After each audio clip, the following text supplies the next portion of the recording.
A very good evening to you all, and welcome to the International Sim Drivers Association. This is round 5 from Misano, and the second of 2 endurance rounds that we have in this very different championship from what we're used to. 2 hours await the drivers, but before that we have the task of a 20-minute qualifying session where the drivers will have to fight tooth and nail not only against the drivers in their own class, but also in the other. That's right, for this event we are bringing together both classes of the ISDA drivers.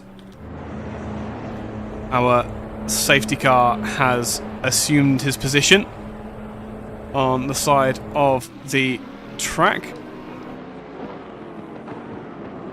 And look at that grid. We have a grand total of 40 cars on the grid tonight.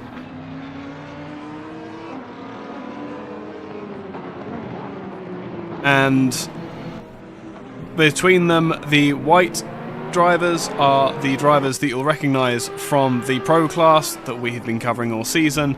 But tonight in the red, we can see the AM drivers taking to the track, one of them being Domagoj Tonzetic, I'm guessing. It's going to be a whole new learning curve tonight for me, as well as it is for everybody else.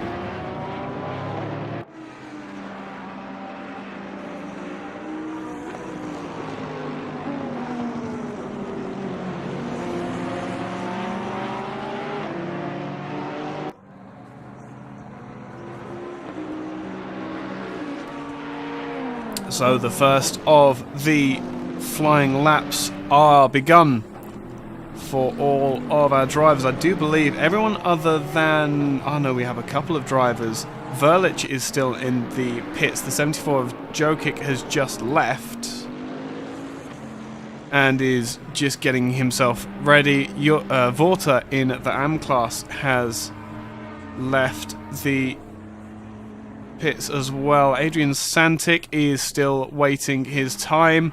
The 888 car of Michael, the very interesting L.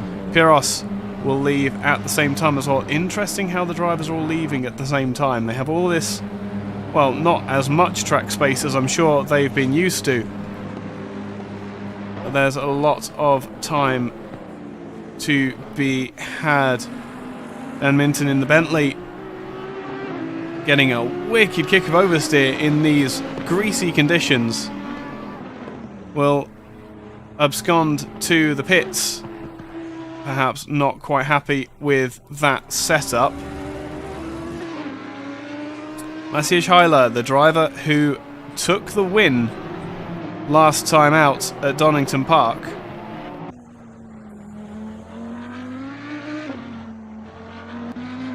is vying for that top step of the podium. Good evening, Paul. I should hope you know that voice.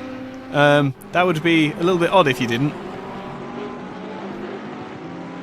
But PCDC, a well-regarded sim organisation, putting forward their very best foot tonight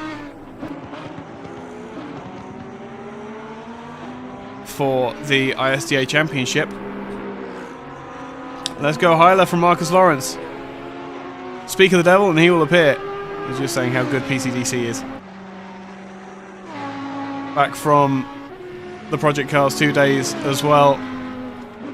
But he will be eschewed a pole for the time being as the 22 of Borovec takes provisional pole position only by a tenth of a second from a Lexus in the form of Rock Cops.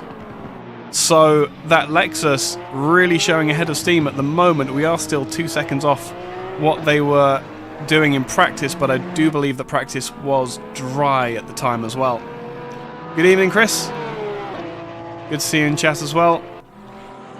I must admit, seeing Heiler driving that Audi and pedaling it so well is always a good thing to see. I do like the Audi. Not to drive, but to look at. for sure.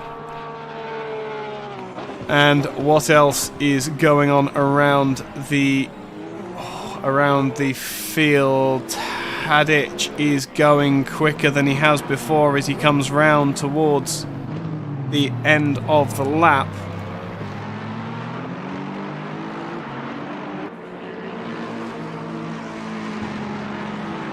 Comes down towards the final corner.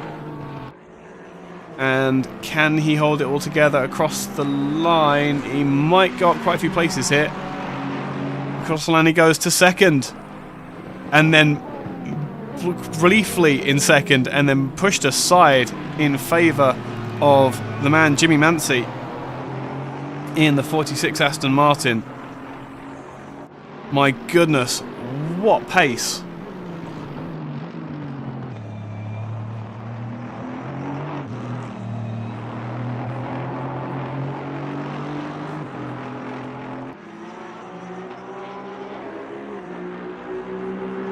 As the leader goes on to go even quicker as well. That Aston Martin is not literally, but quite figuratively, on fire at the moment.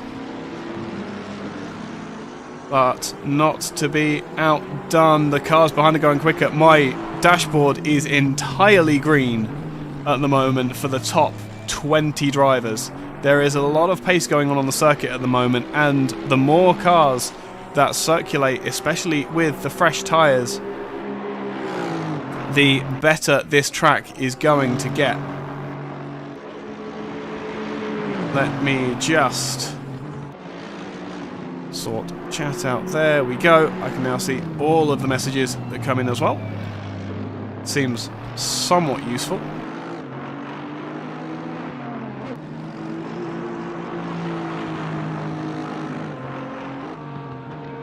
So, 12 minutes to go in the session. Mancy is going to go 4/10 quicker on this lap and break the 136 barrier, and smash it indeed he does.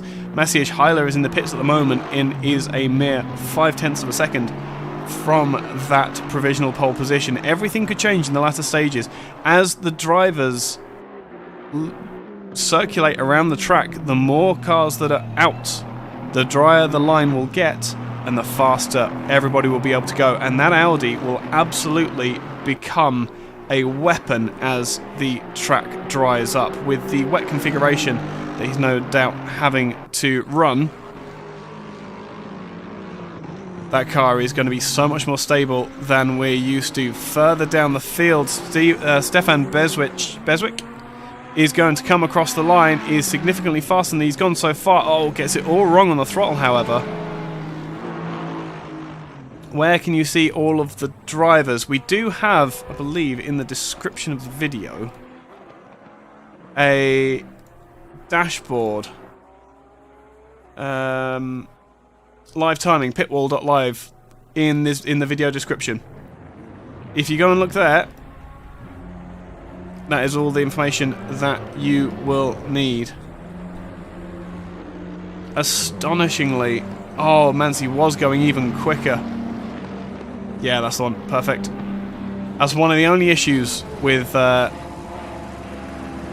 YouTube's delay, is not being able to interact in quite real time.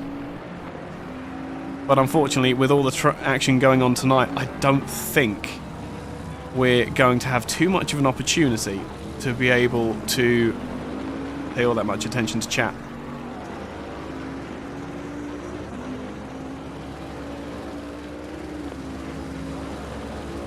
Winkler, the current camera car, still a 10th faster than he's gone so far. This has the potential to put him up a couple of positions, but not too much at the moment. Meanwhile, Jimmy Mancy, this is an astonishing display from the 46 car. I tell you what, let's go to that interior camera and take in the glory of this Aston Martin. Engine positioned really far back in the engine bay, of course, meaning that it is essentially a front mid rear engine car. If that made sense. It made sense in my head. Down the back straight he comes, and through the various decreasing radiuses of 12 and 13, Then on the brakes through Caro. He hasn't quite reached there yet. That's 13 there. Then Caro just gets it all bundled up. He's going even quicker. Turn 15 is this mid third gear kink. Bit of understeer as he tries to get the fronts to work. And 16 is the corner named Misano. Runs out just as wide as he needs to. Loses time on the exit, but his apex speed was significantly faster, and that will net him a 136.459. Meanwhile, behind, we get to hear the beauty of the Porsche for a moment, as Filip Borovic is about to come across the line and go faster than he's gone before, and closes the gap to a mere 18 hundredths of a second.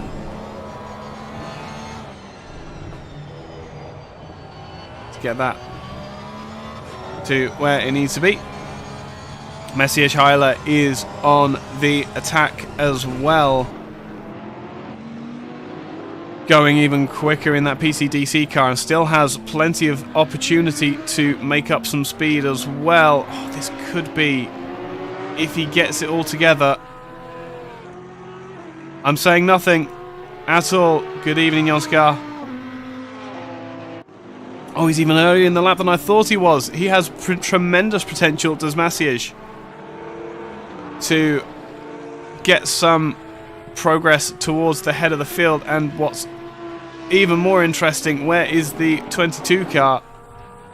He is behind, he's in traffic, but he is up behind the 75 of Dan Minton. This will be good in this high speed section where the Bentley will be able to punch a hole in the... Oh, such a wonderful camera angle that is. Absolutely love it. I wish we could stick by that for a couple of minutes and just watch the cars circulating.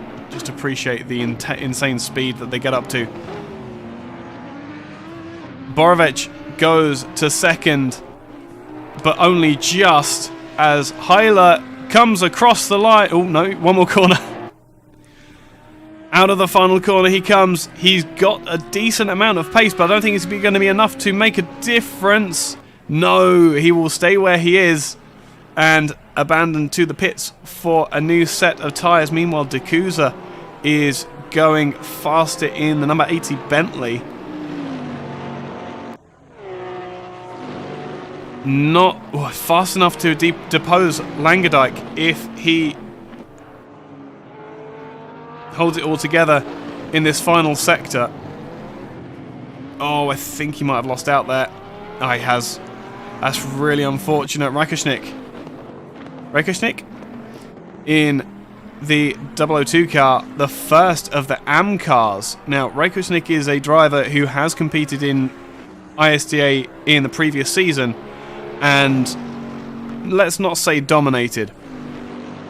He was very well placed in the AM class before, and his form has not dwindled with the passage of time. I dare say that Lukasz has been having an interesting race so far.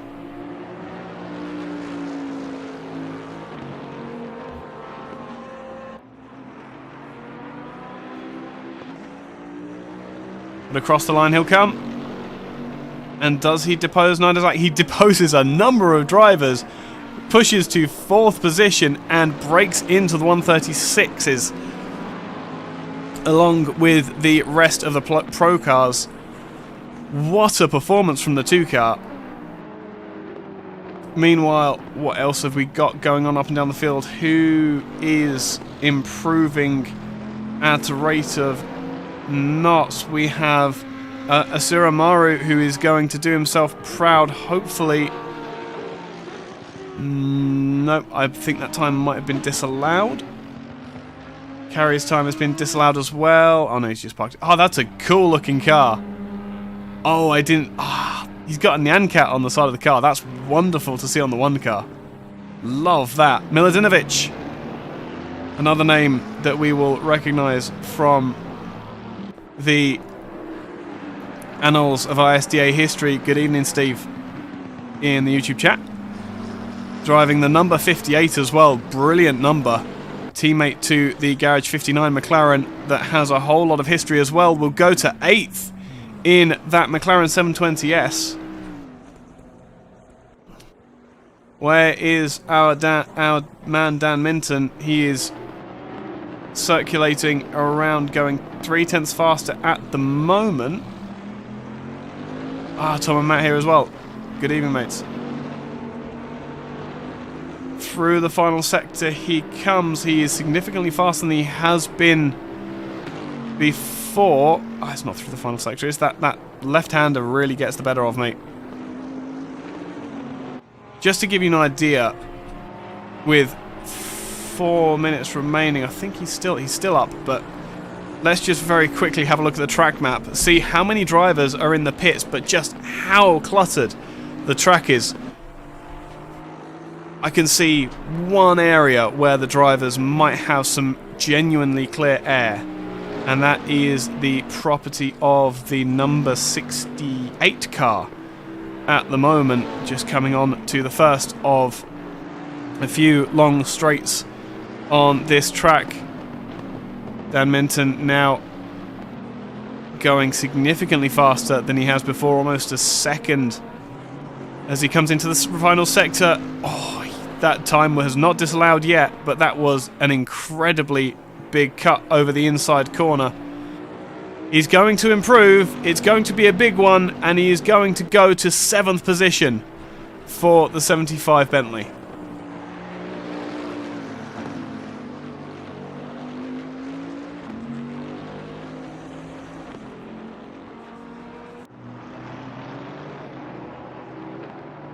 Edo Kops, man of the hour last time out at Donington Park, according to the race director. And the 69 Lexus soldiered on despite getting involved in an accident very early on that was none of his doing, entirely a passenger. Has put quite a bit of work in, coming through to the high-speed section here. Has a lot of pace.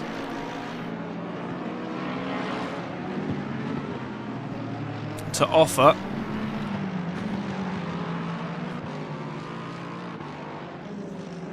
Through the final sector he comes. Big sausage curbs up on the inside can cause some of the car's issues. Through the final corner, and he has still got quite a bit of progress. Where is that going to push him? It pushes him all the way to 15th. Massive amount of progress being made in this late stage of qualifying.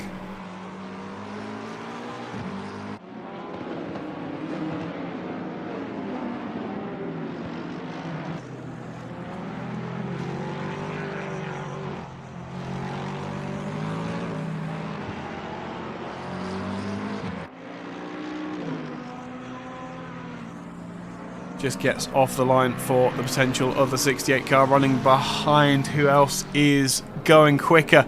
Oh, this is a show. Filip Borovic, 4.8 hundredths of a second, tenths of a second up as he comes down the back straight. Could this be the Porsche to the top, deposing the Mansi 46 car?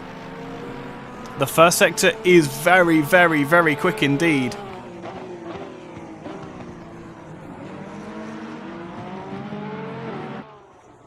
And as he goes out onto the back straight, it goes even quicker. Mansi, I think, has given up the chase of this pole position and will take exactly. Good evening, Jimbo. See you in chat there. I take it you have cried quite enough for this particular qualifying session. You may well be beaten out in the dying moments of qualifying, which would be really unfortunate for what was an extraordinary lap set really early in the session. But Borovic comes across the line. The time is valid. He goes to the top, 3.375 of a second faster, and almost so closely into the 135s, and he's going around for another lap. He's going to get balked ever so slightly by the McLaren on the exit, but he should get out of the way. There we go. But he has lost time already. Other drivers improving. To Bovsek as he comes through Curva Croatia. I'm probably messing up all of these.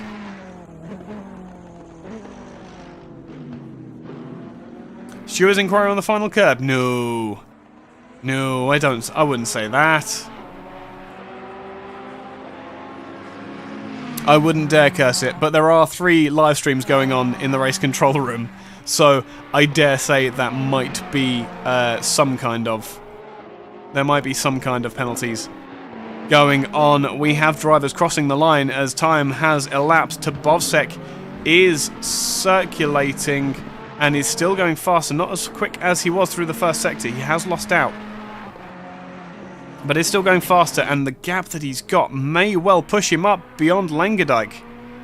It is not a lot of difference between the top 7 positions. 5th will go the number 100 Ferrari. Ido Kops will come across the line 4/10 up and will push himself to 11th. Incredible driving from Ido Kops there. Neither Zach will come across the line and stay 21st. He did go faster, but not by much. It looks like Zuricic has got it all wrong coming into or out of the final sector.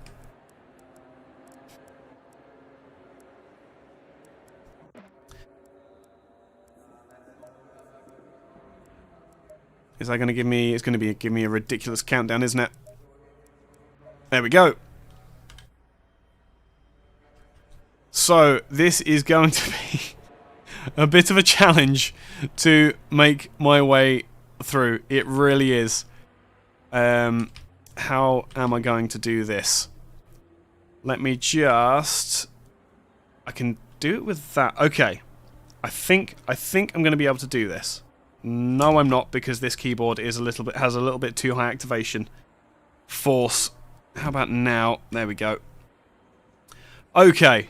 So, for what seems like the 100th time... Control, car numbers 4 and 125, they receive 10 seconds time penalty for driving standards during qualification. Oh. Cars number 4 and car number 125 gets 10 seconds time penalty. Extraordinary penalties being handed out even before the race has begun. Goes to show how seriously the driving standards are taken in this league. Filip Borovic will take the pole position with Jimbo Mansi from the chat in 2nd position. In 3rd, and performing a work of art in the end, will be the 75 of Dan Minton, with Maciej Heiler, the PCDC racing car, finishing out the 2nd row of the grid. Simon Tabovsek will start in 5th with that 488 GT3 Evo, and Remco Langendijk will be alongside him in 6th. Rekosnik will start 7th with De Kuyzer alongside Otto Winkler, and by the way, Rekosnik being the first of our AM cars in that white and blue on the left hand side. AM car. Let me try and aim this up. There we go. De Kuyzer alongside in the 80. Otto Winkler in 9th position in that number 82 car, with Rock Kops in the Lexus, with Ido Kops just behind. So the cousins, I recently found out, working together through the race. You should better be watching for that. Sazac is the 2nd of our AM drivers to be taking the grid, with Jokic just up behind there. Miksik is the gap. Is not the gap. Jokic, and then Miksik is here. We are missing a car for some reason, it seems like, with Milutinovic in 15th position, the 3rd of the AM place cars.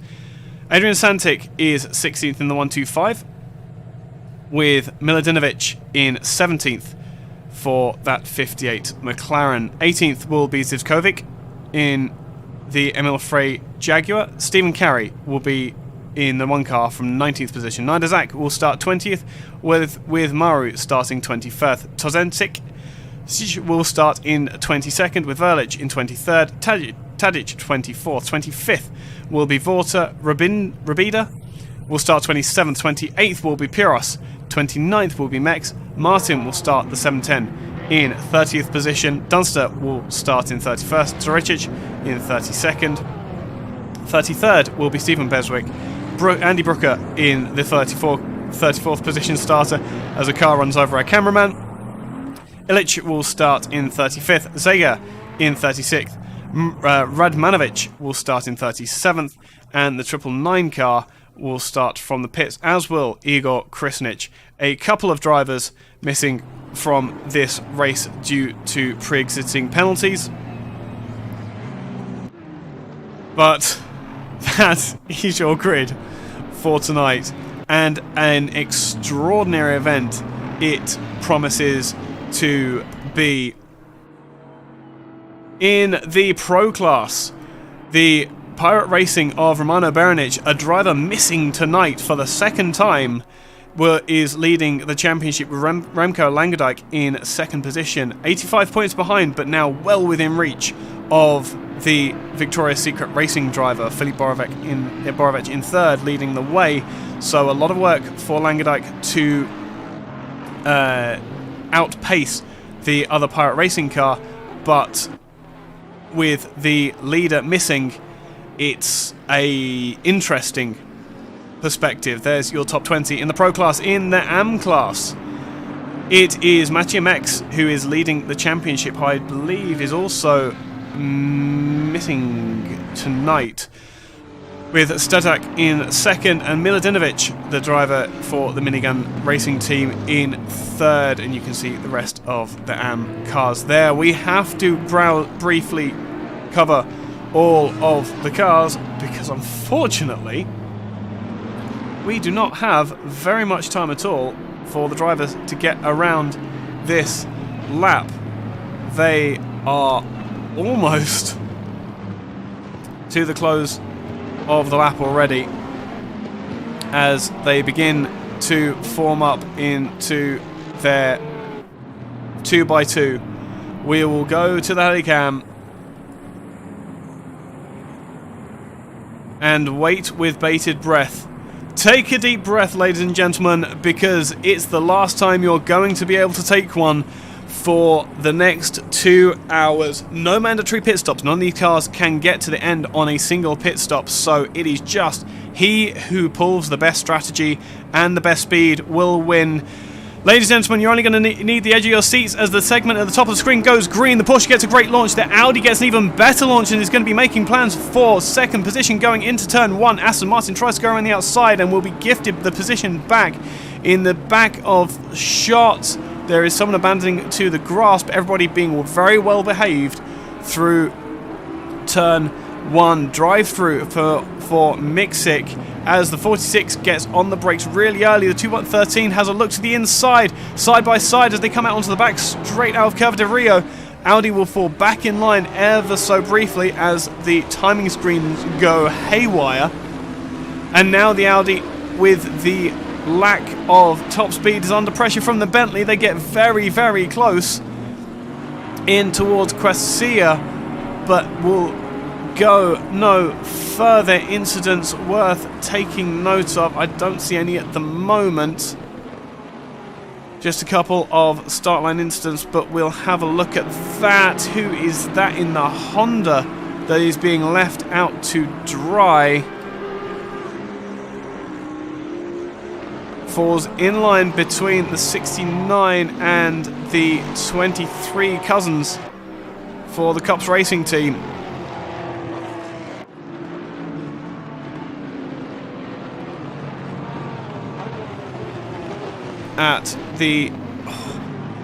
As they all come into one of the tightest corners on the track, everybody's getting a little bit nervous on the cold tyres. As always, if you're seeing something on the timing screens or else that I am missing, please, please, please inform me, because I cannot have my eyes everywhere on track.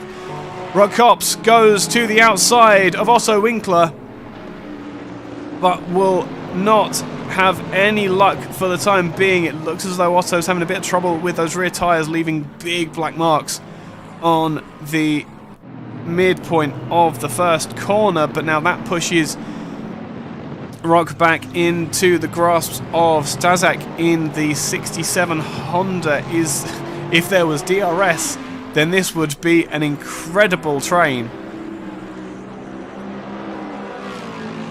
The head of the field is separated by about 2 seconds between the top 5, so don't worry, I'm keeping an eye across that, but it's so very difficult to keep an eye across all of the cars as Tadic makes a dive up the inside into Corsa. Again, a bit of an action scene tonight. It looks like Jokic lost out there. Mex is there. Dunster in the number 4 Pirate Racing Academy car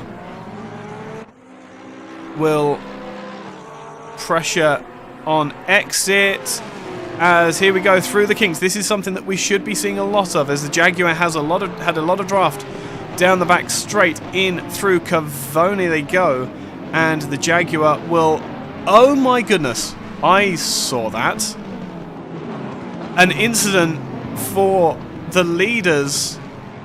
What has happened between the 213 as Remco Langendijk is promoted to the lead of the race? Dan Minton is in 3rd position. That's absolutely fine. What has happened? Maru lost out through the first sector, but is going to reclaim the place underneath. This is why it's so difficult to overtake on this circuit. There's so many switchbacks. I don't see any incident for those leading cars.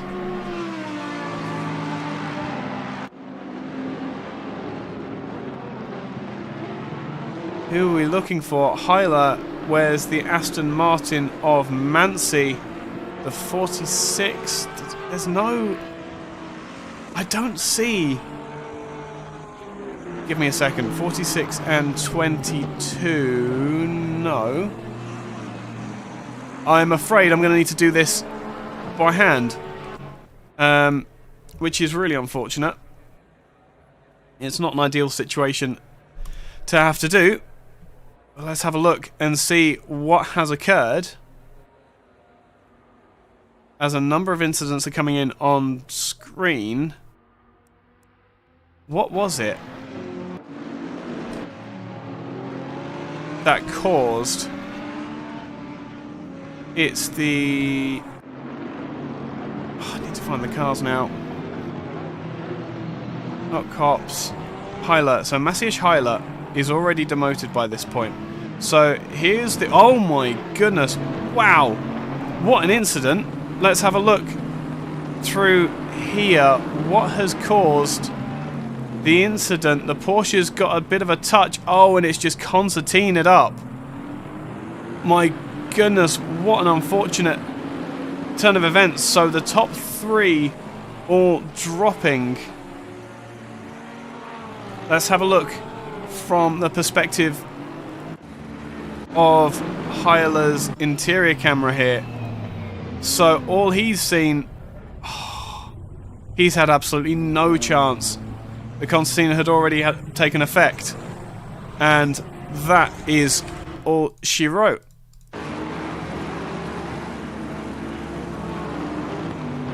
So, having said last week how, oh, is that the... There's Lexus off in the background, that's absolutely fine. That is the 67 Honda, who is going to... Oh, did he have an altercation with the number 100 Ferrari of Tabovsek? It's going to lag out again, I'm very sorry. There's nothing I can do about this one. Been trying to troubleshoot this with the admins and still cannot work out what on earth is causing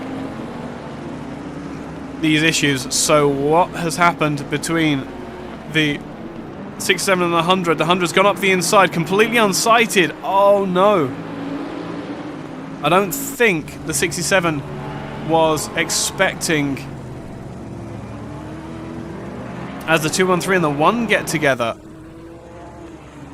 Don't think that was too much of an issue, however, as the 94 car is going to lose out to both of them.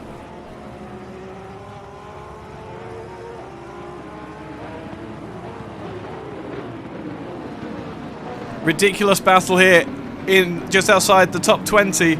5 car getting it all sorts of sideways, as is the 68. There will be contact made. A bit of a silly mistake from the 58 car of Miladinovic.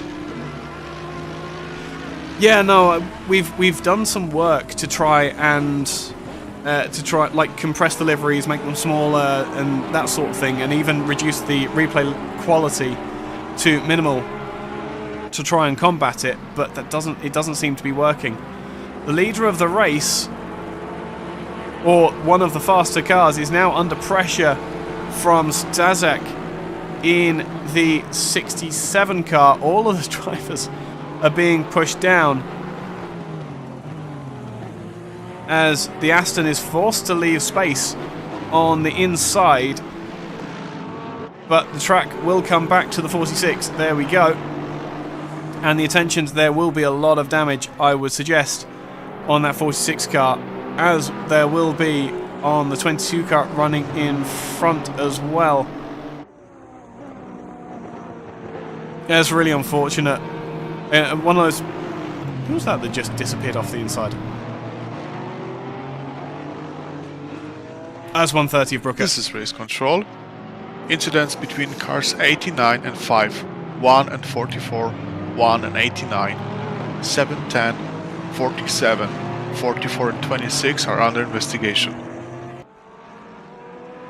Oh, Mally did say last week that he was having to earn his keep. I think it's too fair to be said that they are absolutely earning their pay tonight.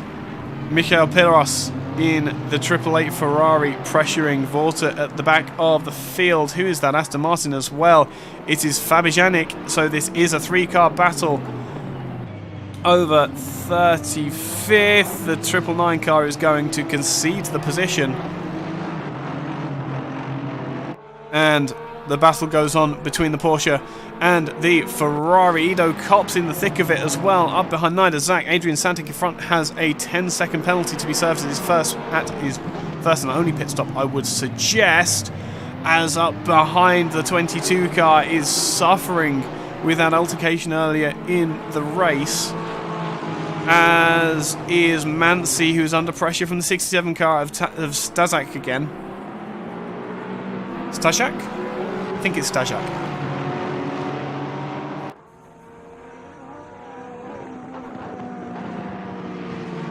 As Tabovsek is up behind Otto Winkler in the Bentley. The Ferrari trying desperately to keep all together.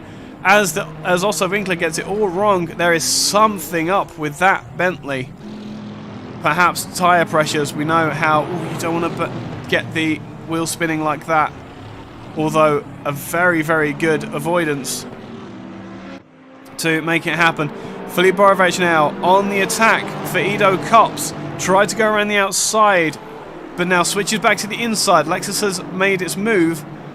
Oh, as the Lexus, the Honda and the Aston get together in the background, that takes the pressure from Filip and allows him to focus forward.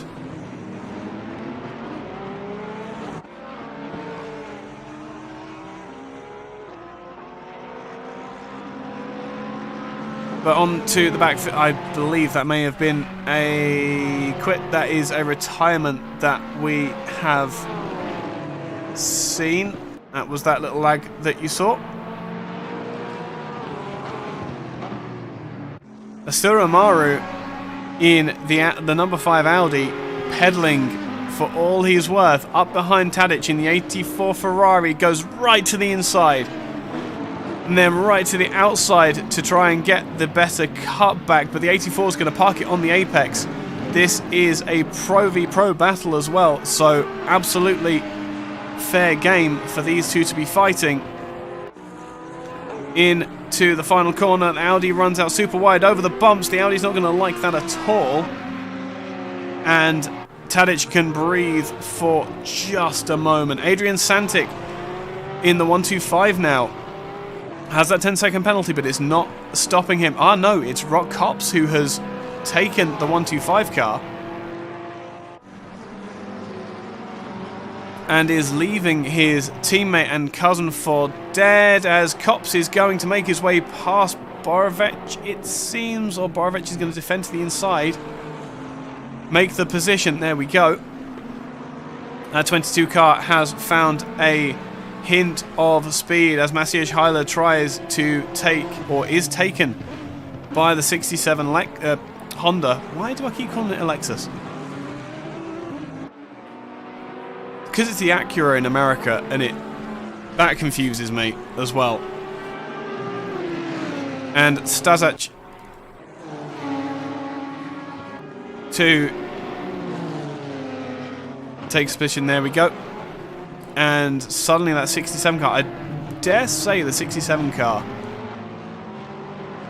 has got no damage from what I can see on the cameras.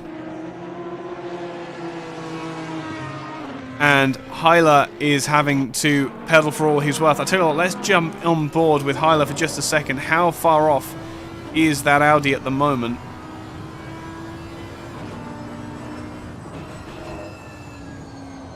Just looking to see the attitude of the driver, how confident he is.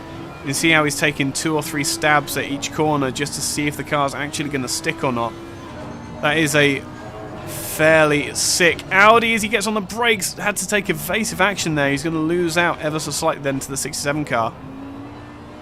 Yeah, it's not quite as hot as it used to be.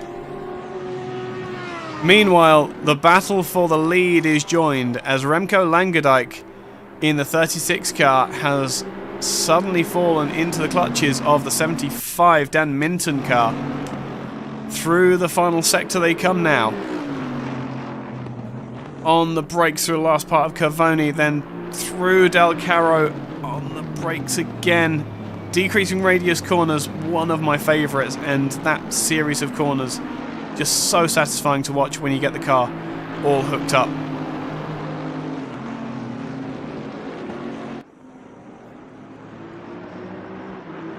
Into the final sector, Bentley loses a bit of traction there as Zivkovic will lose out to Ido Kops, and then comes a cropper across the inside of the 46 car of Jimmy Mansi. Flash of the headlights, and now Stephen Carey in the 1 car is putting... That's an English number plate on the back. One moment. I need to observe this. I have no idea what that sponsor is, what the yellow plate is, but I'm very, very interested to find out. As that was the 125 car. Is that a car lap down? It's a lap ahead. Oh. Who was that 44 car? Ah, so that is they have swapped positions. Jimmy Mansi has made his way past the Jaguar just about. He did it the hard way, going around the outside, and he has worked those tyres. Something chronic as well. The 125 looking to the outside of the 23 car as they come through Tremonto onto one of the longest straights. This is where these 2 cars are both as slow as they could possibly be. But the 23 car has the advantage going into the corner first. There we go. Tries to get the cutback. Does the 125 but can't make it happen. Seems as though that Porsche is quicker through the early stages of the lap, and the Lexus just brings it back in the second part. But of course, there's no point in being faster in the places where you can't overtake. Adrian Santic trying to do all the work that he possibly can to keep some position, as he's going to have a penalty to serve in the very near future. Once again, we come back to the box just outside the top 10. It seems to be going backwards and forwards as the drivers close up to each other.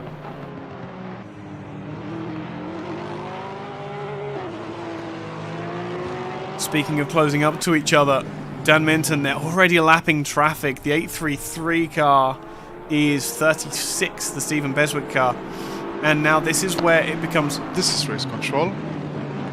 Incidents between cars 89 and 5, no further action. Incident between car number 89 and 94, 5 seconds penalty for car number 89. Car number 1 versus 34, no further action. Car number 1 versus 89, no further action. Car number 710 versus 47, car number 710 receives a drive-through penalty. Car number 44 versus 26, car number 26 receives a drive-through penalty.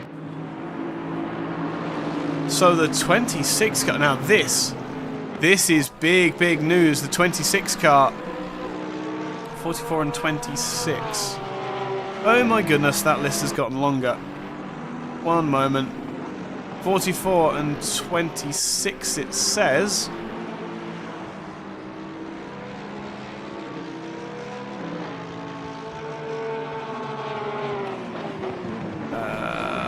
Can I get that replay?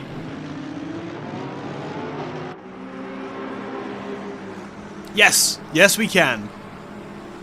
So we wait for just a moment. That instant that accrued a drive-through for the number 26 car.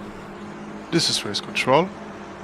Incidents between cars 26 and 515, 515 and 175, 175 and 44, 46 and 22, 69 and 7, 4 and 886 are under investigation.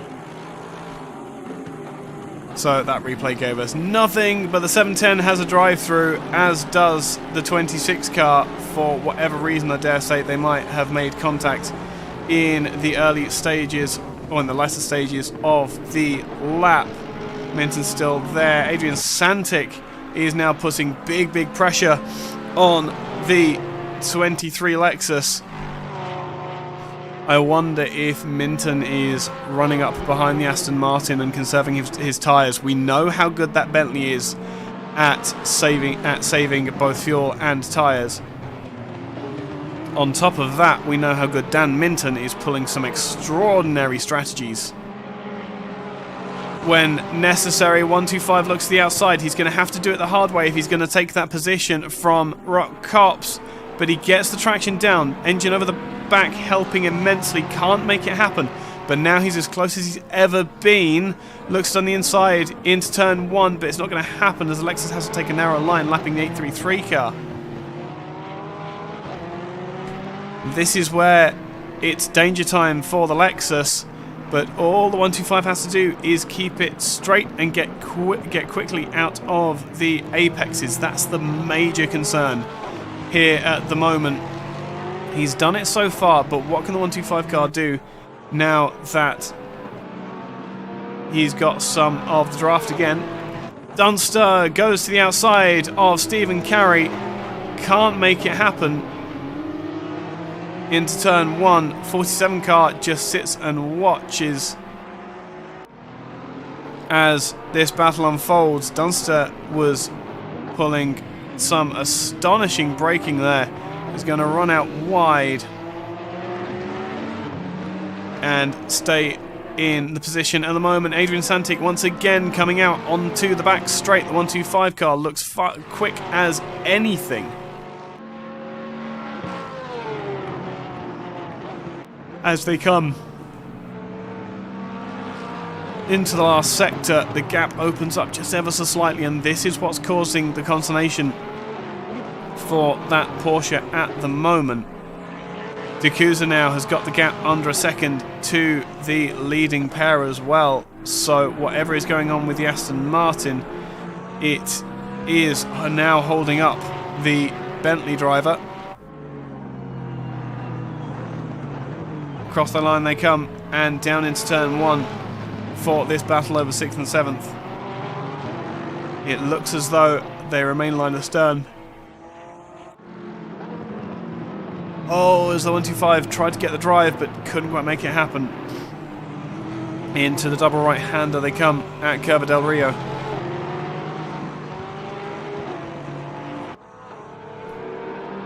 And yeah, that gap isn't going to be coming down anytime soon. Zagar up behind Miladinovic. 720S v 720S. There's 3 cars in a row here as well. But a 7-second gap between Martin and the fighting pair here. That's a blindingly white colour as well for the 73 and 74 respectively.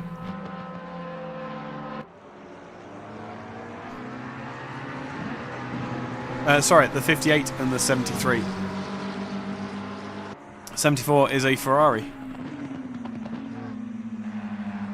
Looks as though that battle is gone and done. Mansi, the Aston Martin driver, gets on the brakes behind Nida Zak.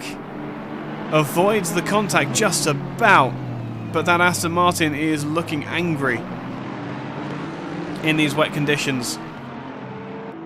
Into the final sector. And where can the Aston Martin pull the trigger? Not on this particular occasion. Dan Minton is as close as he's ever been as well. Tabovsek is challenging for 4th as well. I told you I have no idea where to look at the moment.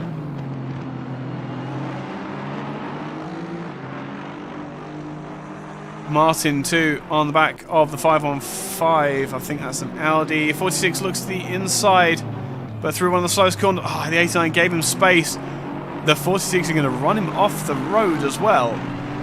For the pleasure, I dare say, that the Aston Martin probably didn't think he was there. Adrian Santic now. Oh, did he actually give way back? I think. No. That was another Aston Martin on the inside. Santic trying again up the back straight. This is where the 125 Porsche looks super, super strong and then just can't finalise the move.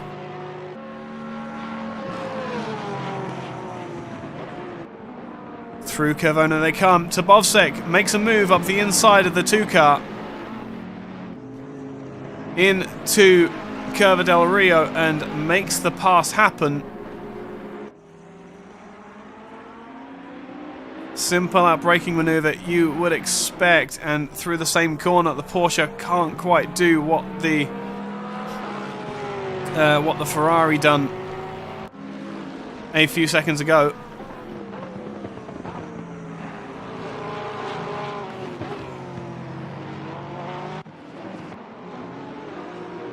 Further down the field, and now Dunster, who has been driving so well under pressure from the 47 car of Tzentic. One of those 2 pronunciations. I'm really sorry for the hapless murder. But they are both cooped up behind the Porsche of Stephen Carey at the moment. Meanwhile, oh, here we go. Minton, the leading trio become one fight as they lap the slower cars.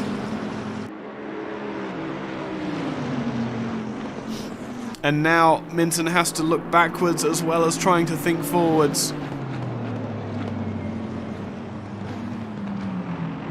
Through Curva del Rio they come. Not Curva del Rio, I'm very sorry, Curva del Caro. And then Misano as the Bentley gets a 4-wheel slide on going into the apex. It looks as though D'Acusa can get to the 75 car, but can't make any more progress than that. Is going to need some cooperation from Dan Minton, and I dare say there is not going to be a whole lot of cooperation from those 2 drivers. The fight that has calmed down for just a moment, so we'll focus between Zoricic and Vorta in these 175 and 68 respectively.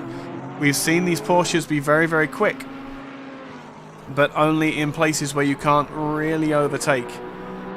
But that 68 car has got a decent lick of speed on.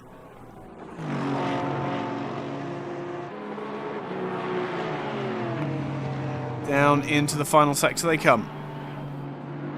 This is where you would expect the Porsche with that rear engine grunt to have the upper hand, getting out of the slower corners, as behind Tonasic.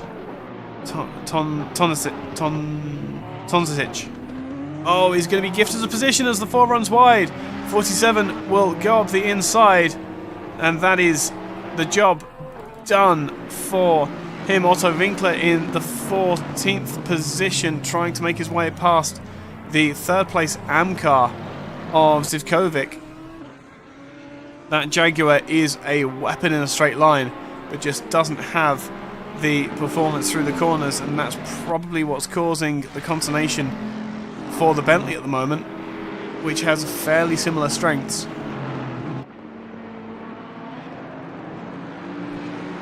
But can't quite make it happen. Meanwhile, Maciej Heiler behind Filip Borovic is going to... They both took Stazak there. Stazak for 8th and 9th respectively. Antti, meanwhile, is 7 seconds back from this group. So the fight that was for the lead, interrupted by a really unfortunate concertina-ing at Curva del Caro, is partly rejoined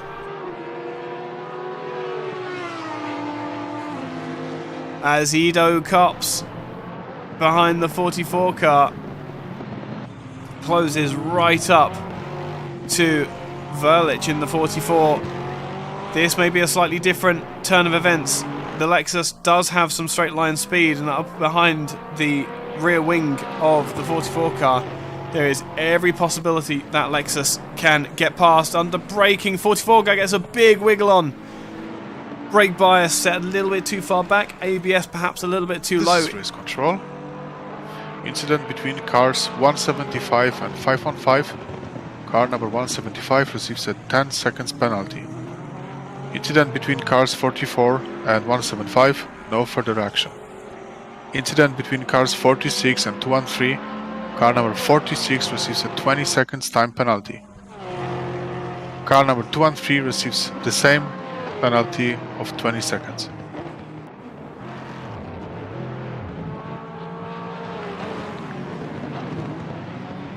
And that was the end of the announcements. The race control really are earning their pay tonight. Who was that got a 20-second penalty? That was an extraordinarily large penalty. I'm intrigued to see what that was for.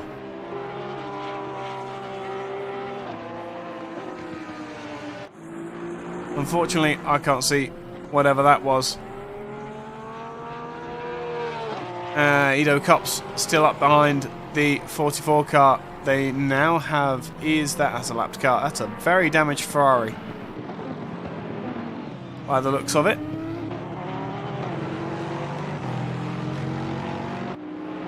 Also, Winkler, meanwhile, trying desperately to get up the inside of the Ferrari. Has made it happen. Can he get it done under braking, though?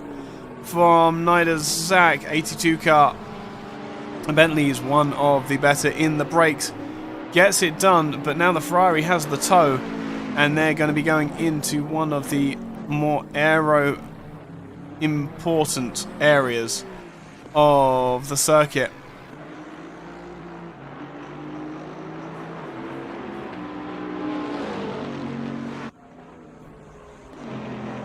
It looks as though the Ferrari isn't able to stick with him. We'll jump to the battle between the 213 and the 22 car. Filip Borovic on the defensive from Maciej Heiler, who has a 20-second penalty, 20 seconds for Mansi as well.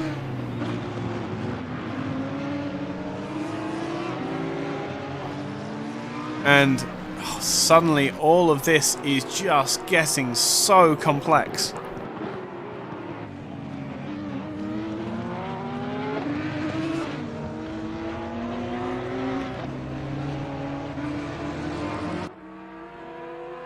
Remember, these two cars both carrying damage.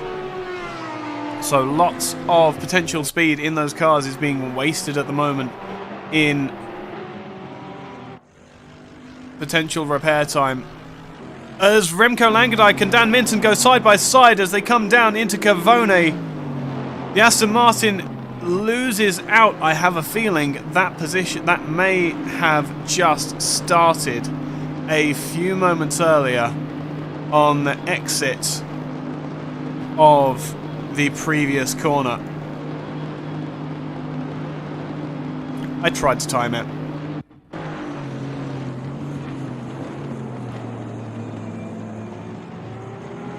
36 car looks like... Oh, he had to take evasive action for the 833 car. Got on the grass on the inside. That is what balked him. And now with the overspeed, Minton just cruises up the outside. The Aston has to stay to the inside. He has to try and defend that position. But the Bentley already had the work done. Oh, so unfortunate for the 833 car. Absolutely the worst luck. And suddenly, ladies and gentlemen, put your hands together. Mr. Dan Minton leads a motor race for ISDA. It was only last week that we were saying he's the fastest man to have never won a race, and here he is leading 2 hours of Misano. What an outcome for all the bad luck, for all the races that he has had. Could this be the day for the Minton car?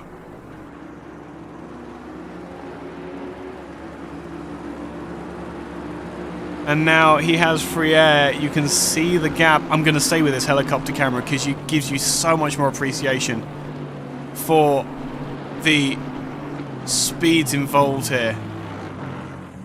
I don't know what the helicopter camera is doing, by the way, because that is looking a little bit choppy up there.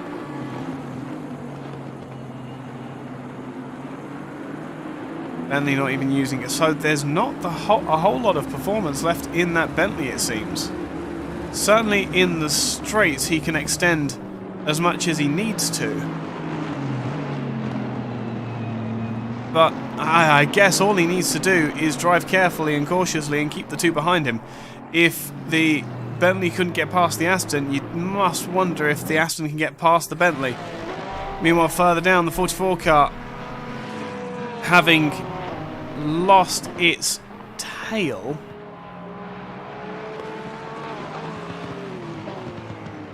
or lost its head in the form of which driver is that?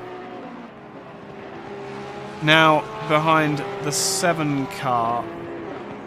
Ah, is that the Lexus? One of the... There's not a... Where is Rock Cops?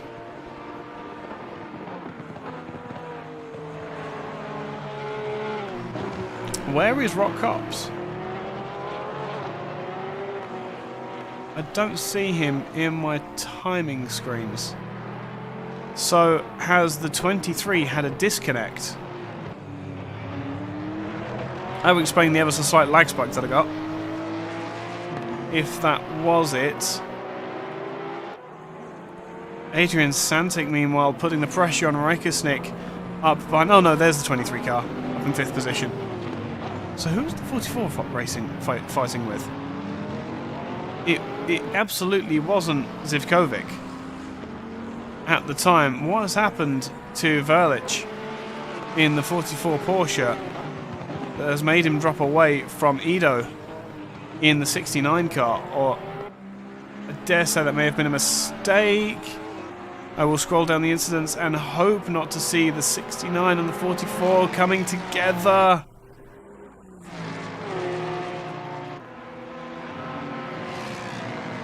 As, let's have a very quick look at it. Very, very briefly.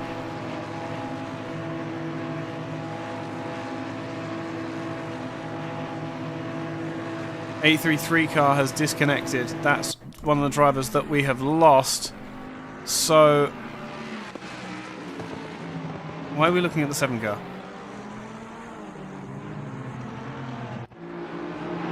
It wasn't the 746, it was 69 the 44.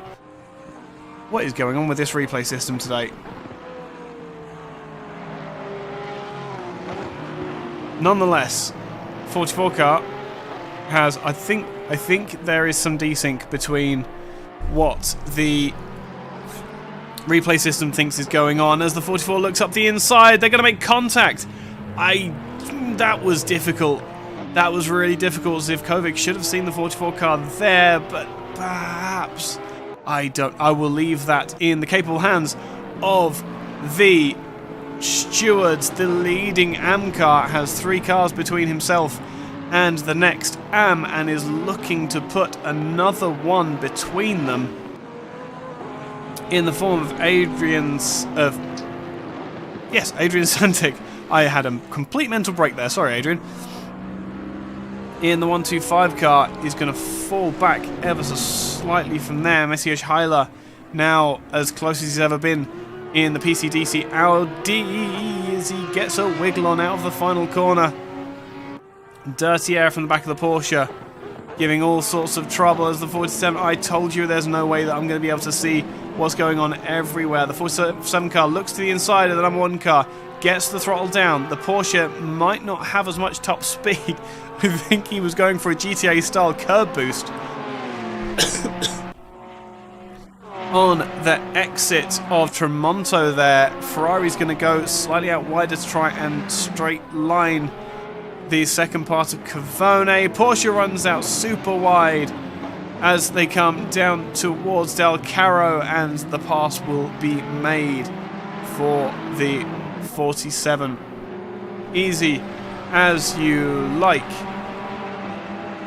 Heiler still up behind the Porsche. Piros in the 888 car just behind this battle as well, and looking to pressure Tadic in the 84 Ferrari. The timing screen's updating to reflect that position change, as now Tadic is pressuring the Porsche.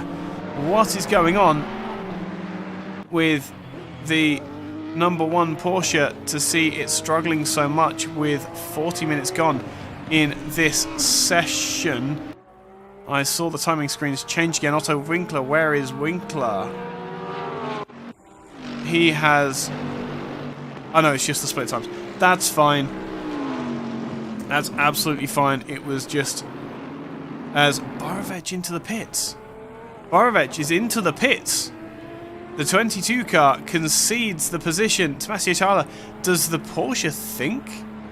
Is he thinking that he can get to the end from here? It's a tremendous ask, but if it puts that car back on the straight and narrow, it might well be the move that saves his race. I don't think Heiler had necessarily got past. Kukulov Eugene in the 515 car coming through the first sector, chasing down the 886 of Mex as Rabida has been disqualified. I dare say that might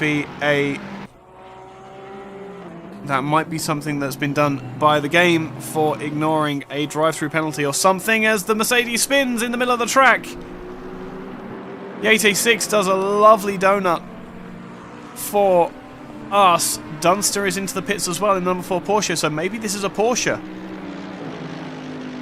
Jokic's in the pits. He's in a Ferrari, however. As the 4 car rolls down the field, Piros has Dakuza. Dakuza looks like he's in second. No, Remco Langendijk is into the pits. Langendijk from second will drop to the pits. I think that these drivers are all pitting early to try and... do we think that they're going to have to take 2 stops? My goodness. So now the story begins to unravel for all of our drivers.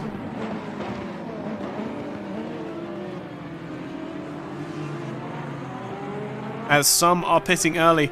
Now, the lead of this race is going to be something very, very interesting to watch, as D'Couza in the number 80 Bentley now has the gap that he once had to the 75 Bentley. Can he make up that gap now that the Porsche is no longer in the way?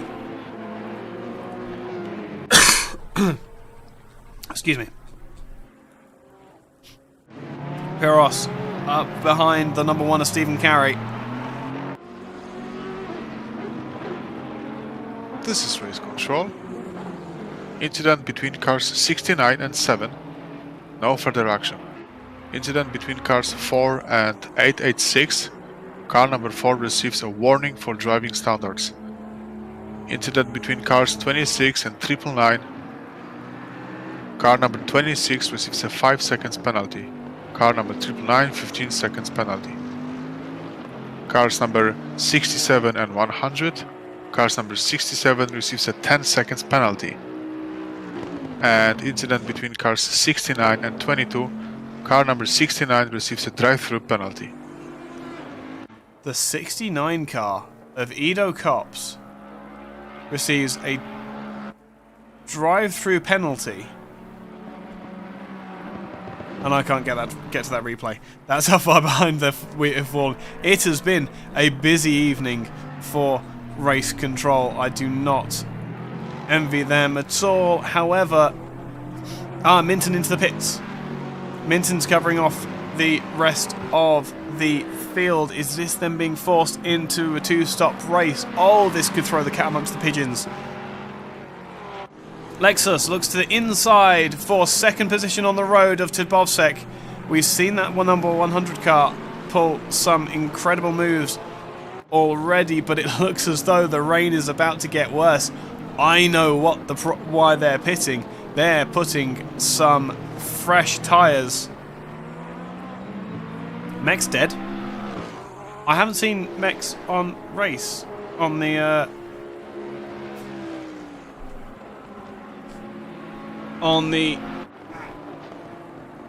race so far. Edo Kops as where is Mixig? Where is Minton? Minton is out of the pit box. Has he fallen behind Remco Langendijk?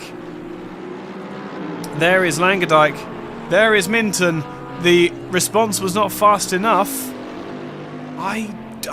Now they've driven themselves into a corner here. Oh, they really have. Because an hour, I don't know, Minton might be able to do it. Minton might be able to do it. But it's going to be a lot to ask of the tyres. It's going to be even more to ask of the fuel. I'm not sure. I genuinely think... there's Mex. In the 886. Good looking car, that. In the bright pink.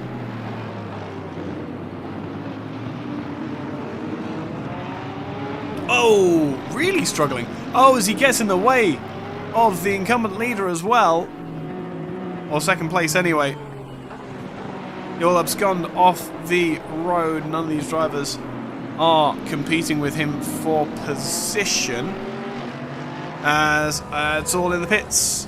That's the Pirate Racing car gone through. That is Minton gone through. What about Zivkovic is through. As Nidazak is still in the pits. Will the 125 won't make it past there. Drive through for Edo Kops. There we go. Has been cleared.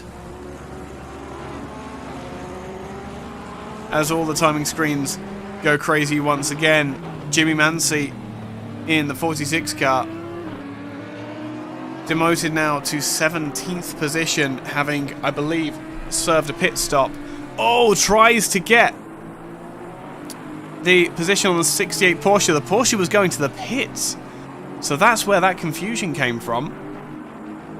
Tobovsek looking like he's pressuring Edo Kops in the 69 car. We know that 69 car is quick, but he's just going to let the Ferrari go. Meanwhile, Borovec up behind the AM-class car, but the AM-class car, Rakushnik, has a stop in 30 seconds.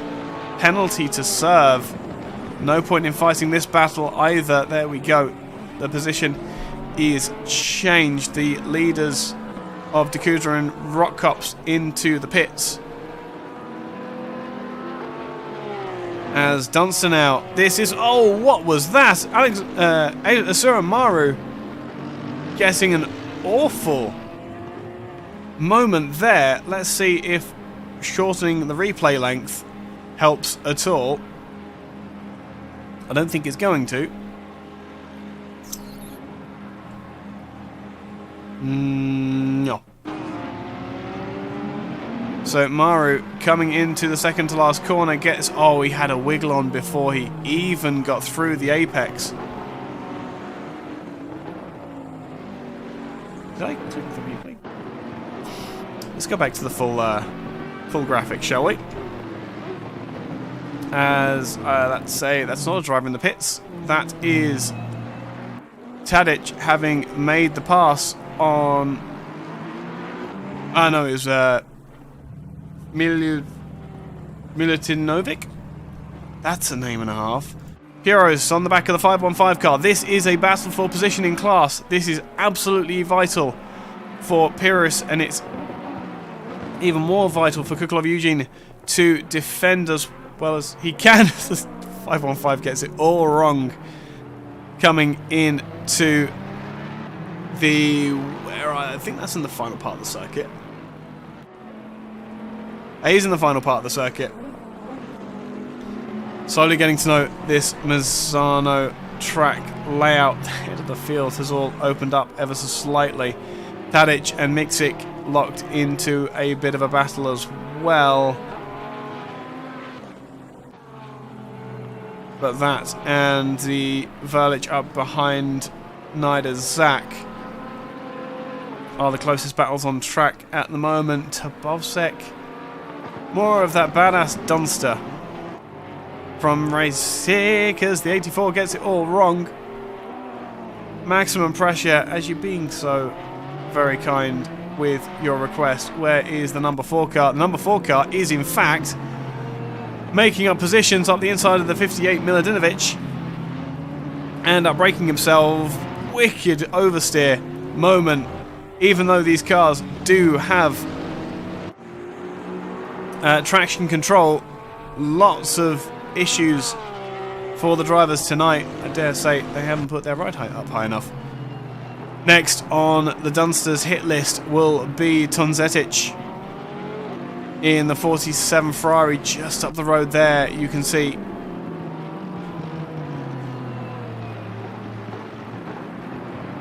I don't normally acquiesce to requests to see particular cars, but when you're all being so polite, it's really difficult not to. However, Adrian Santic up the inside of the number 7 Jaguar has got the pass almost done. Has he? No. The double right-hander at Tremonto will seal the fate for the 7 car. That is actually a 007 car, isn't it? To be very fair. And that is the position changed. Nice and easy. That is a 007 car. Very well played.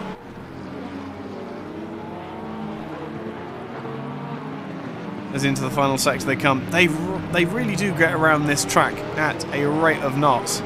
710 car is, I think, out of this battle entirely. Yeah, he's in 24th position.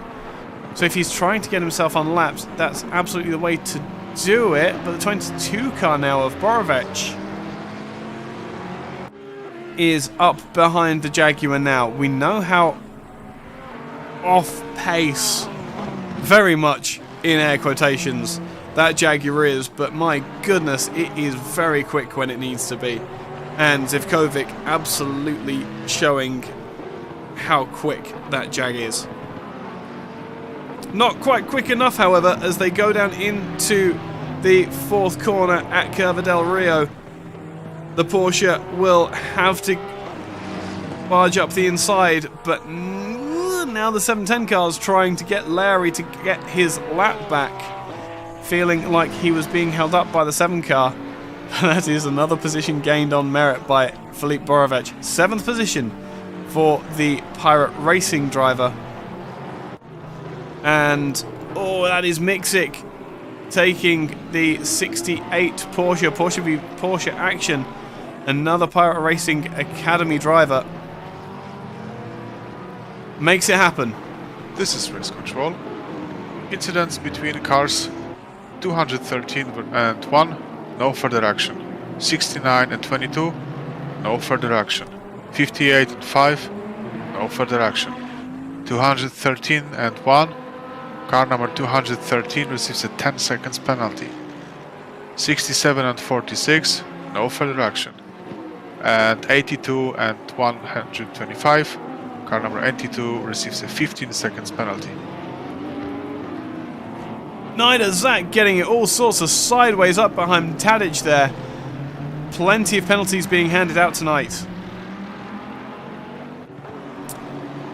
How is the Minton man doing? He is in second at the moment, 4 seconds behind the leader.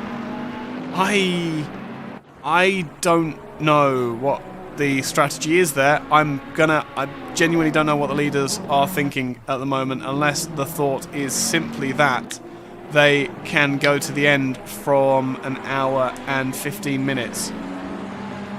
It would be interesting to see that, I will say. What is interesting to see is this battle between Naida Zak and the sister Ferrari of Sanal Tadic, as the 89 car gets it all wrong. Rekusnik is up behind Piros in the 888 car. This is a battle for position, so lots to be gained for the 2 car if everything goes according to plan. And plan he shall. Ido Kops is also looking to make progress. Just that 10, 11th and 12th, 10 seconds, 15 seconds and 10 seconds penalties. Extraordinary as Lukas gets it very, very wide through turn 3.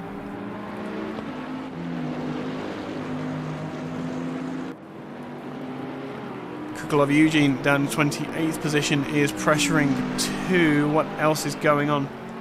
Chris Thornton asks, what car is? Car has 4 wheels. Ido Kops into the pits.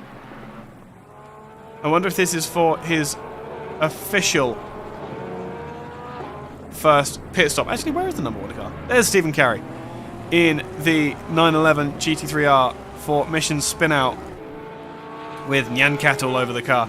Rekusnik up behind Piros again. Here we go. This is for 15th position, and if I'm not mistaken, yep, 3rd in the AM class. Bentley can keep it tighter. Gets to the inside. I'm sure the Ferrari's going to leave him space now on the brakes. The 888 car gets it very, very, very sideways, trying to keep it on the straight and narrow. Yes, Hyla hasn't had. They see how far behind they are with the penalties being handed out. Hyla might not have. Well, put it this way. Hang on, give me a second, and I will see if I can get the incident up.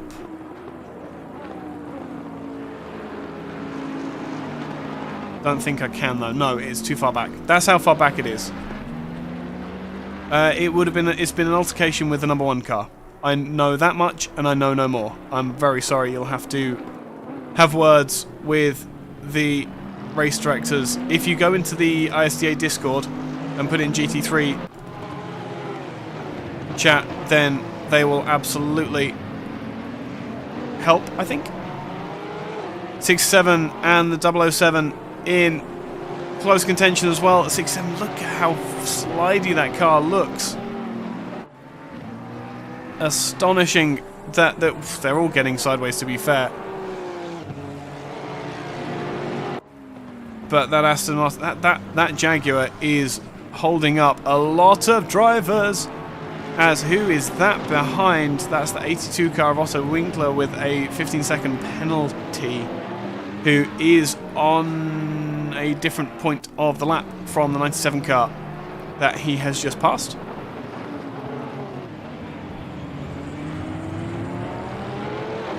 As the 82 car, the 007 just understeers wide and lets some of the cars through. This isn't none of these are for position.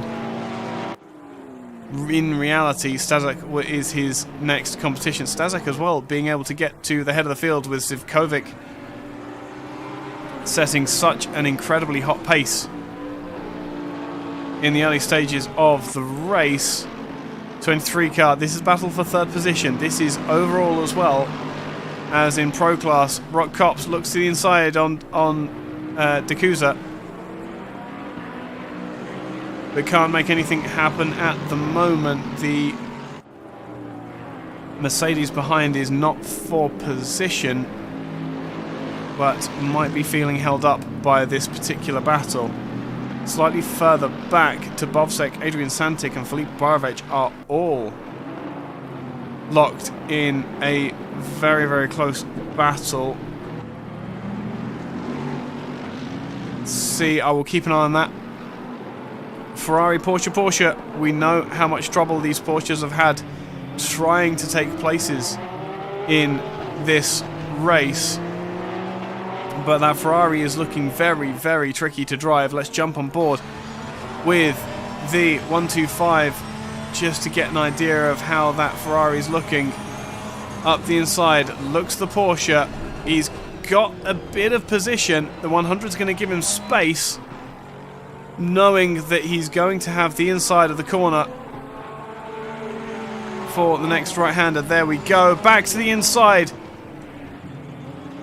Goes the 125. 100 has to leave him space, and now that's going to have his line compromised coming out onto the back straight. But the 125 car, well, the Ferrari has the top speed. This is race control. Incident between cars 67 and 46. Car number 46 receives a 15 seconds penalty. Incident between cars 82 and 67. Car number 82 receives a 15 seconds penalty. Incident between cars 69 and 89. Car number 69 receives a 15 seconds penalty. Incident between cars 1 and 7. No further action. Incident between cars 46 and 7. Warning for both drivers for driving standards. Oh, I wonder if I can get that replay up. Nope. Well, this one. Nope. So the 46 cars, Ivkovic in the pits. I dare say there may be some tyres going on there, and the 7 car has been in the wars, something chronic in recent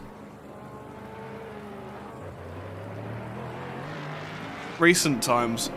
Rock Cops still haunting the back of the number 80. Looks as though D'Acusa has fought for the position back as well, so there is still some hope for the Bentley. This is going to help Minton and Langerdijk no end. Minton just eking that gap down, perhaps bringing in the tyres a little bit more slowly than the Aston Martin.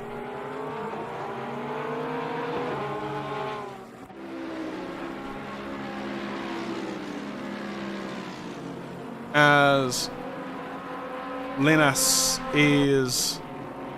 I don't see who that is, but they were having too much lag and were trying desperately not to take anyone out. Rock Cops is as close as he's been.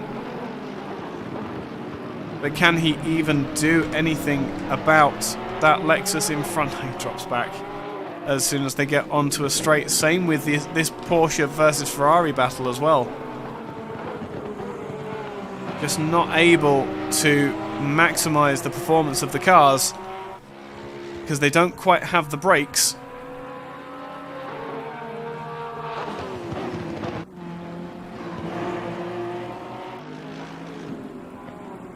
But don't have the top speed as well. It's all through the mid-corner where the Porsches make their speed.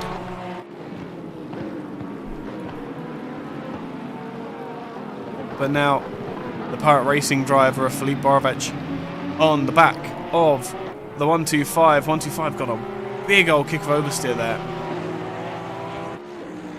I love those camera angles that are so impossible to get in real life that we are just treated to in ACC. Look at the penalties racking up.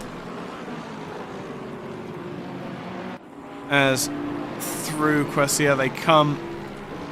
125 holding the center of the road, so there is something there in the way of grip, but perhaps Santic not feeling as confident as he might do with the pace of that Porsche.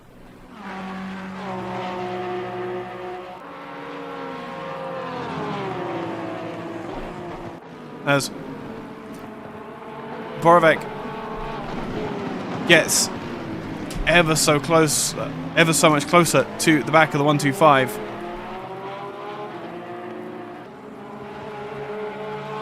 We're under an hour to go now in this race. Adrian Santic has lost the toe of the Ferrari in front as well now, so now he just has to worry about the 22 car, who gets a massive Kiko oversteer, trying to get off of the AstroTurf on the outside of the final turn.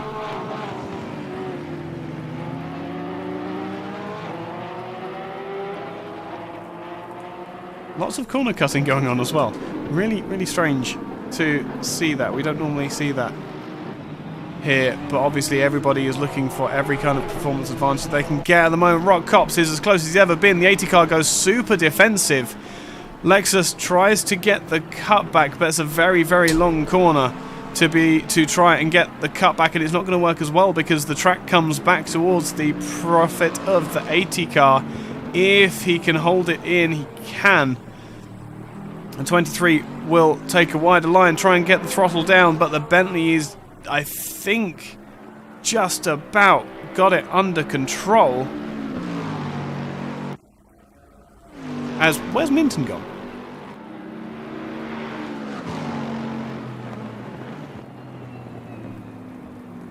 Minton has fallen away from this fight by the tune of 10 seconds.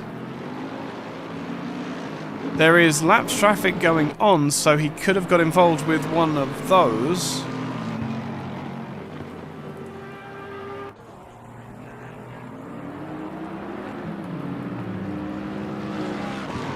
But this battle rages on. He's in the pit, so there is a lot wrong with that 75 Bentley. And down he falls down the order. He is definitely well within the window to get to the end of the race now. And that's his only real opportunity, is that the leaders have to pit again. Once again, the luck of Minton strikes again in ISDA ACC.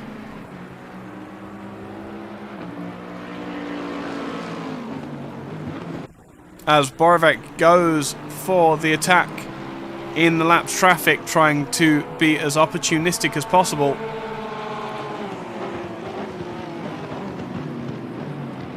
It seems as though there may be a bit more performance in that 22 car than in the 125 ahead, as long as he can make it work. The 125 coming down, sorry, the number 23 and the 100 and the 80 car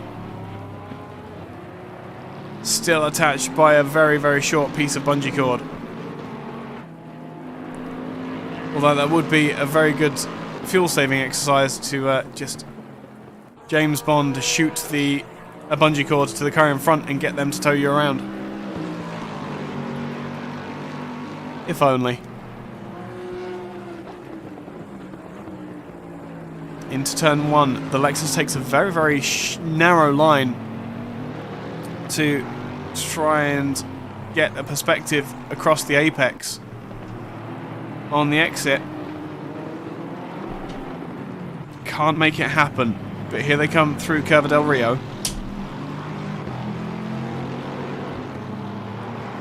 And this is where the Lexus has had a lot of speed, but on this occasion just had a little bit too much oversteer and wasn't able to make it work. It looks like this weather is getting heavier and heavier as time goes on. It looks as though it's going to get even heavier in 15 minutes if you look in the top right hand corner of your screens.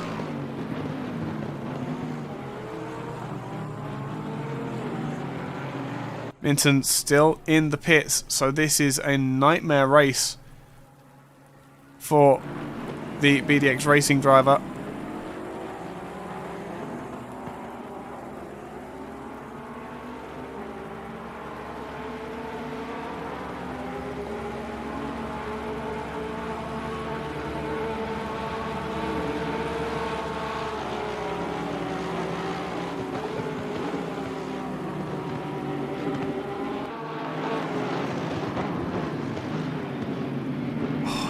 Rock Cops is so close to Dakusa again. They come out onto the start-finish line. The karting line being used by the 23 car. But nothing able to happen at the moment. Horovec 2 right on the tail of the 125 car. Oh, hang on.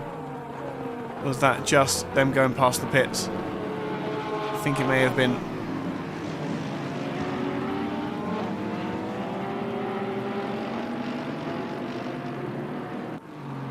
They're still not leaving this Ferrari alone. There is still plenty of work for Adrian Santic to do in the 125, having to attack and defend at the same time.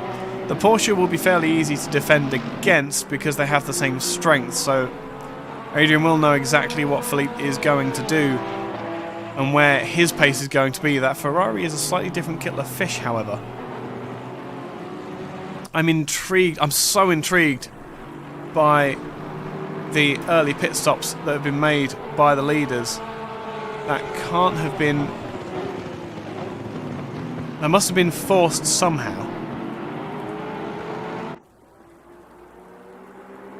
And we have yet to see... We'll see if the leaders make a stop with half an hour to go. I genuinely don't think they're going to have enough fuel for the end. Having pitted with so long to go, unless they are on full fuel save now, their last lap was 142, so it's potential for it to be fuel saving, but at the same time, it's not slow enough.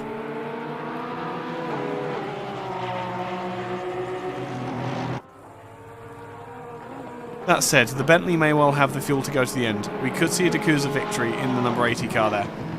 Oh, as the 125 gets up the inside, 100 had no defense and now has had his exit speed balked from the 22. The two make contact.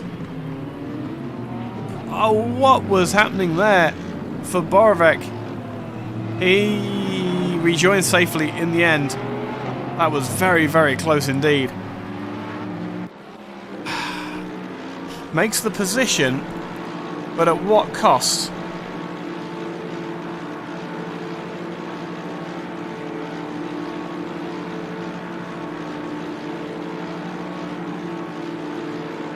Have a look at the start of that incident. This is race control. Incidents between cars 26 and 886. Car number 26 receives a 5 seconds penalty. Incident between cars 4 and 3, no further action. Incident between cars 69 and 125. Car number 69 receives a stop and go 30 seconds penalty. Stop and go 30 seconds for car number 69. Car number 97 and 47, 5 seconds penalty for car number 97. And incident between cars 7 and 44. Car number 44 receives a drive-through penalty. So let me... 7 and 44 was at 43 minutes into the race. This is where they are in the scheme of things. For I think that's their only incident. Yeah. So at 43 minutes they are. So they are a half an hour behind the incidents at the moment. That's how many incidents there have been.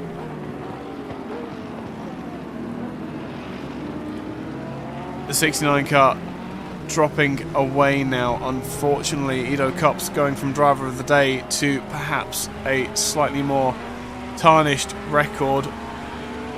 However, take nothing away from these drivers. These conditions are extremely difficult for all concerned. But the Lexus has always been a bit of a weapon in the wet. And you can see the normally very off-pace Japanese mark is pressuring the Bentley boy of Dakusa.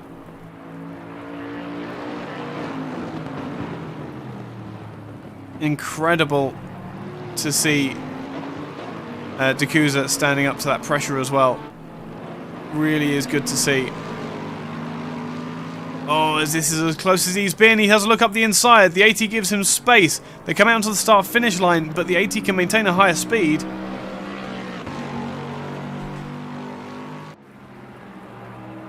Is there any chance that all the competitors stop for a couple of laps so Dunster might rejoin the race? Well, did Dunster have a disconnect? He's not doing terribly. 22nd position at the moment for David Dunster for the Pirate Racing Academy team. Is under pressure at the moment from the 68 car. I assume he's had some issues. Beswick is typing in chat. I dare say that may be because he's had some kind of technical issue.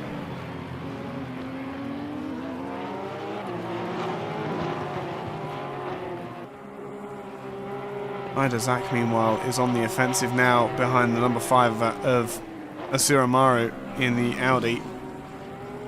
Oh, he's just really struggling with that tyre life, is Dunster.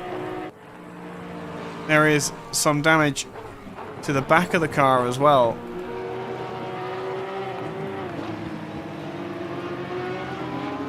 Where is... Have we lost Dan Minton?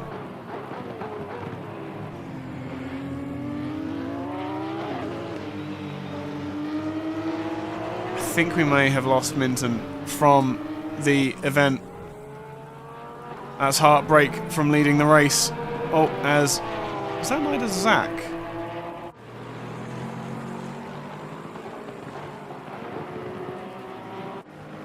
.22 and 100 is the incident that we are aware of.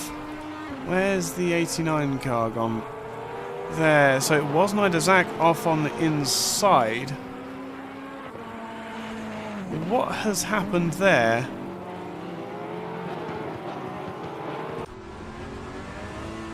So where...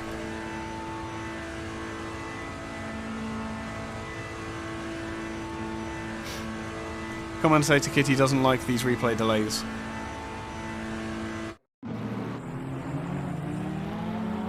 So he's up the inside of the 5 car. So he's got that done. And is it all on his own, or is it with... Oh, it was all on his own. Classes the wall. And that was all she wrote for the 89 car. Heartbreak Hotel for Ida Zak yet again. He's going to have a lot of issues on the left-hand side of that car now.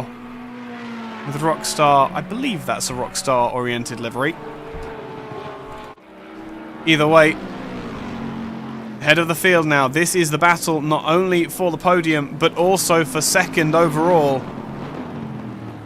Dakusa versus Kops. Dakusa is doing an incredible job holding off the attentions of Kops here.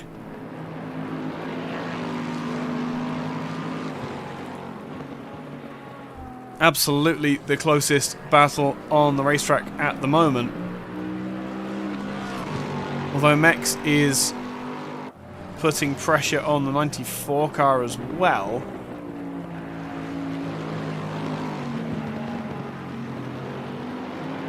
That is Mex. Ooh, that is... Where's that gone? Is that a penalty? That is someone in the pits. That's what's doing those split times again. I thought it escaped those. 886 letting the 22 car by, but pulling across in front of his teammate. So perhaps some inter-team rivalry going on here.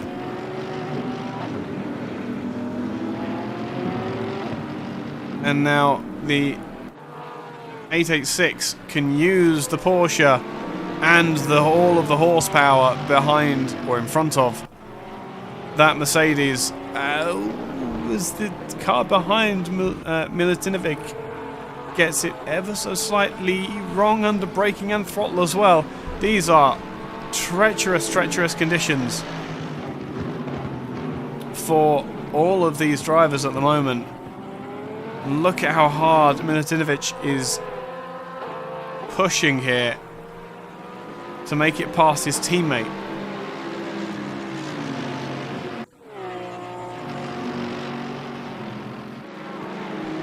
We'll drop back ever so slightly in that 94 car. I wonder if he feels that he's got more pace that Mex is not able to live with at the moment.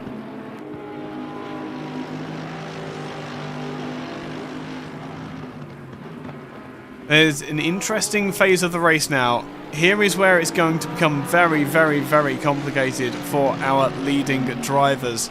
They pitted with an hour and 20, hour and 15 minutes to go. The Bentley should be able to run that, but I don't know as the Aston Martin can.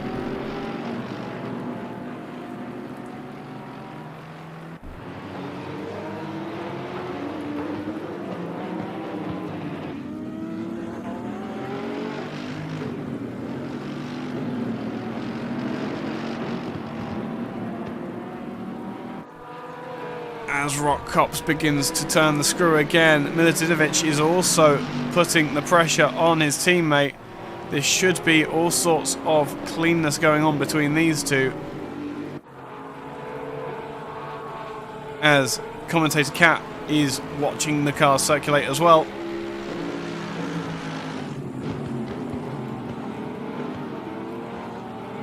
Very intrigued by the bright pink and purple liveries on those F1 Adria team Mercedes. Matej Miksik up behind Asura Maru. 97 car versus the 5 Audi. 5-second penalty for the 97 car, so this is absolutely not job done, even if Maru gifts him that 18th position. Oh, and it might actually come to that with Asura Maru running very, very wide over the curbs. The traction control cuts in and you can't get the throttle down as much as the 5 car overslows to get into the apex. Stops the progress of the 97 car on the exit. Will pull to one side to try and make a defensive move. But I don't think the Porsche has the speed at all to be able to make that happen. But through the twisties, this is where the 97 car has the advantage. What can he do with that Audi, which is getting more and more under pressure as the rain falls and intensifies as well? Double brake because he wasn't quite sure as the 97 gets a big old kick of oversteer. That is absolutely all she wrote for 97 for the time being. I just saw Mex take the position. So, Mattia Mex takes the position back, in fact. So there was a time when Milutinovic was in front of his teammate. What is Miksik up to as they come round the final sector in the... Oh, it's out of the first sector. Very sorry. He's got the run, but the Audi goes defensive. 97 goes back to the racing line. Porsche can run all the way around the outside in this. That might actually work for him. Same as last lap. The 5 car gets a massive kick of under/oversteer as the tyres struggle to cope with the amount of rain that is falling. Now the rear engine Porsche gets the advantage that it is going to get.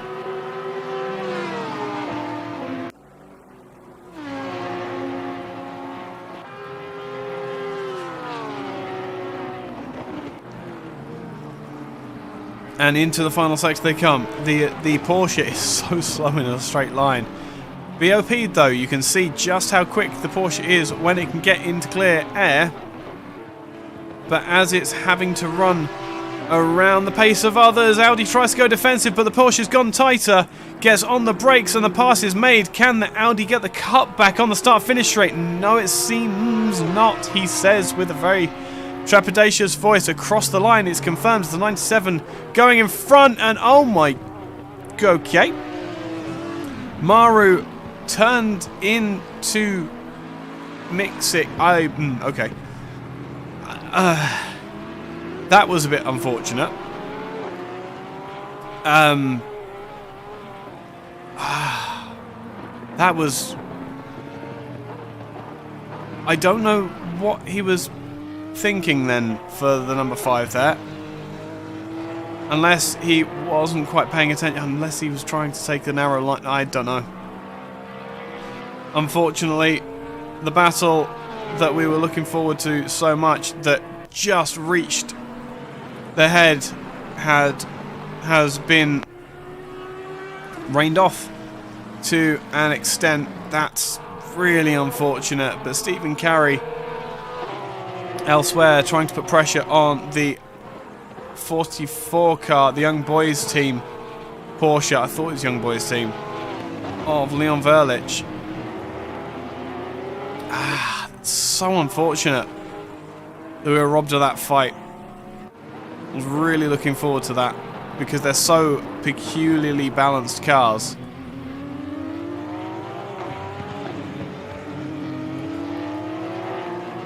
Here's the number 1 car. This is Am versus Pro, so this isn't really a race for position. This would be more for pride than anything else.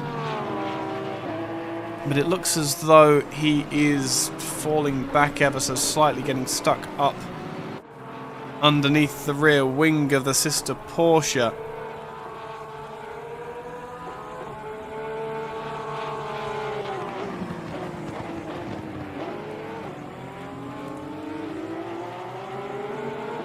Mansi still pressuring Otto Winkler for what is 8th position. He's close. He's really, really close. But falls back ever so slightly on the acceleration point. Meanwhile, the 44 car going out as wide as he possibly can to get to make the angle of the corner more shallow. Carry a little bit more speed. Look at how many tyre tracks there are from all the drivers having to wrangle their cars through that hairpin. Did I say bring it on the back of the Mission Spin-Out car? E7i... Nope. See if I can use a closer angle. Don't think it's going to work that way.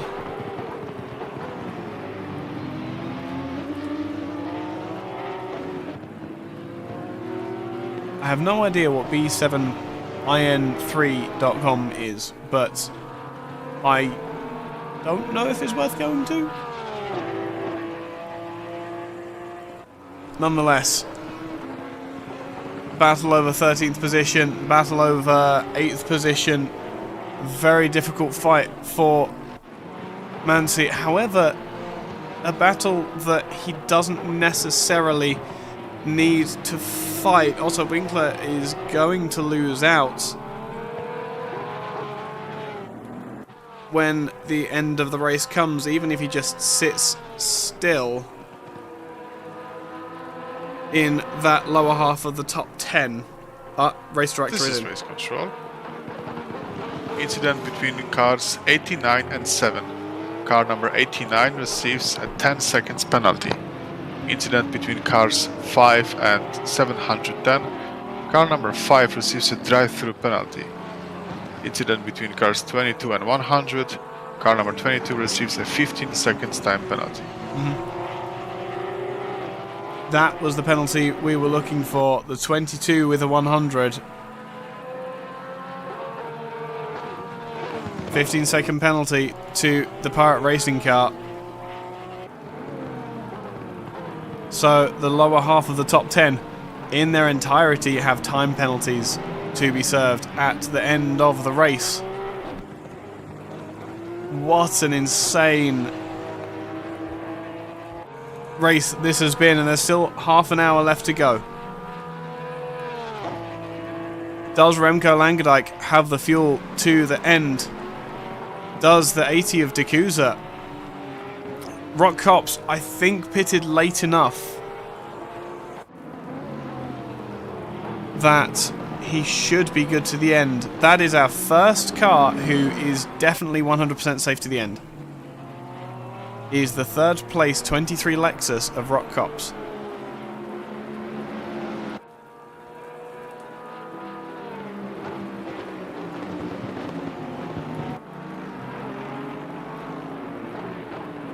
On the brakes they come.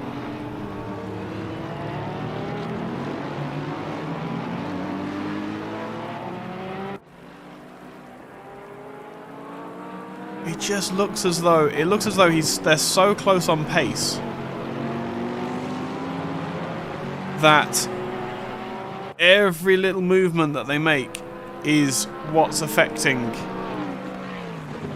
Krasnić goes through as Milutinovic is in the pits. Milutinovic has fallen away a lot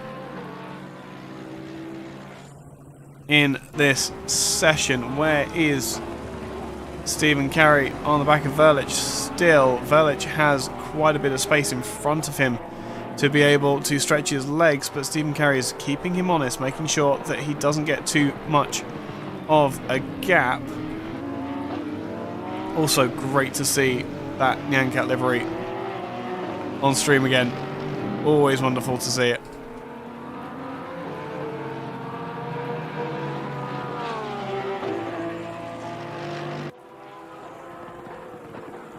Where is... So again, this is... that, yep. Carey has proved my point perfectly there. The tyres are going to be starting to wear down now. This is where the weather is separating the men from the boys.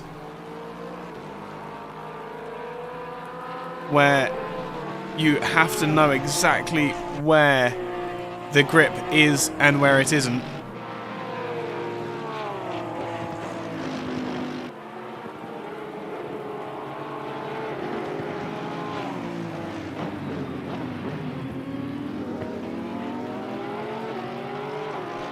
And where is Rock Cops is pressuring again.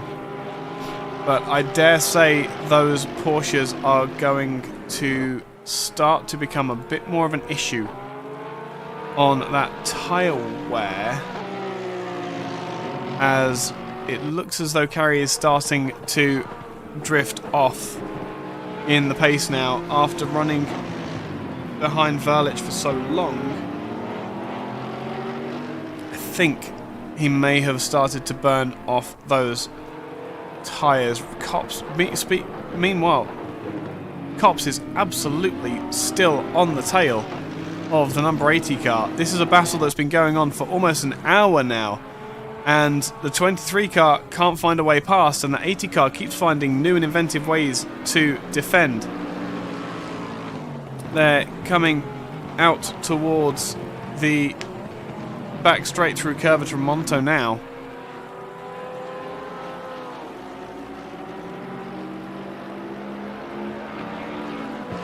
But suddenly Adrian Santic is being dragged into this battle as well. D'Couza, I think, is fuel saving.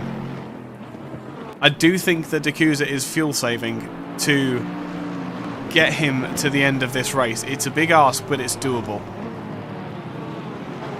But that is pushing Rock Cops back into the grasps of the 125 Porsche.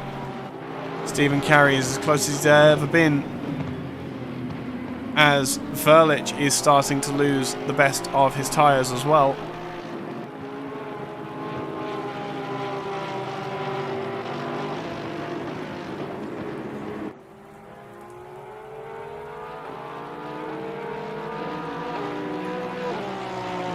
There's a 73 and the 7. So they have come together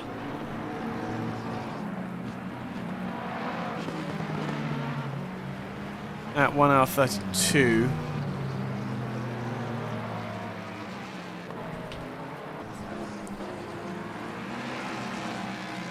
And we're only a couple of minutes away from that, where are the rest of the battles starting to come.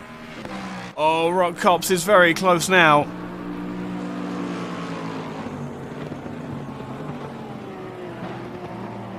I did see that go to 0.1 of a second for just a second under braking.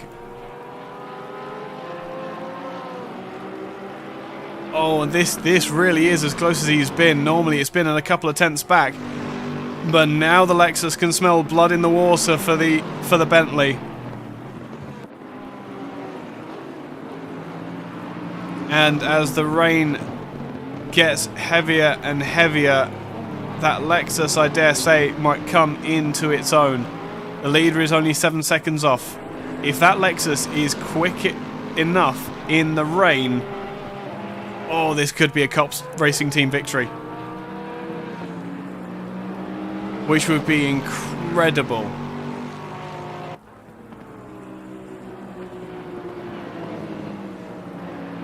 Absolutely incredible. The Cops cousins have worked so hard for so long to bring a competitive package in that Lexus as the 80 car goes defensive into Del Rio. The Lexus will hold it tighter. And now who has the straight line speed out onto the first of the back straights? 80 car goes super defensive as they come past a lapped car. On the brakes and into Quercia they go. The Lexus is as close as it's been. Can he get any kind of cutback through the double right-hander of Tremonto? 80 car puts it to the outside, cuts straight back to the inside. The door closes. Really, really good driving from Rock Cops here. He knew the door was going to close, but he put his nose half there to see if the 80 car would give him space. Awesome, awesome driving by both of these cars and both these drivers.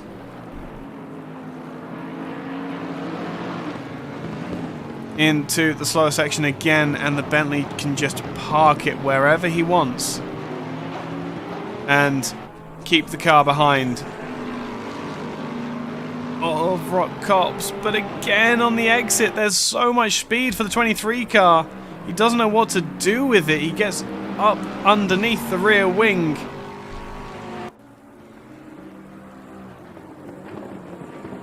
But nothing happening for the time being for the Lexus driver.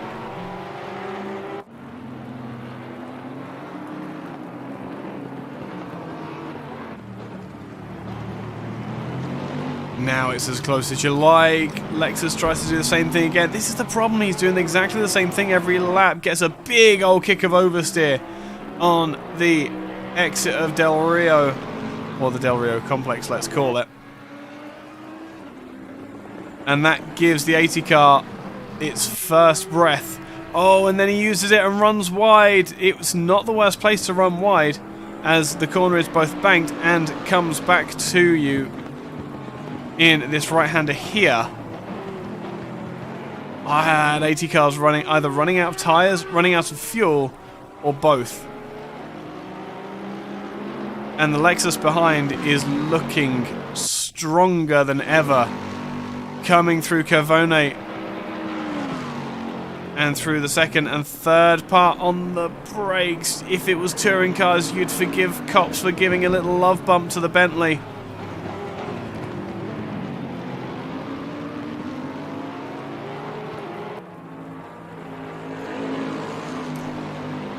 Commentator Cat wants a higher perspective tonight, apparently. But this must be so frustrating for cops. Meanwhile, 15th position. Ty Martin in the 710 McLaren up behind Tonzetic in the 47 car. Lost out ever so slightly. There's battles cropping up all over the place now. Mancy's still tucked up behind the 82 of Otto Winkler. I wonder what he is thinking at the moment with the race as it stands.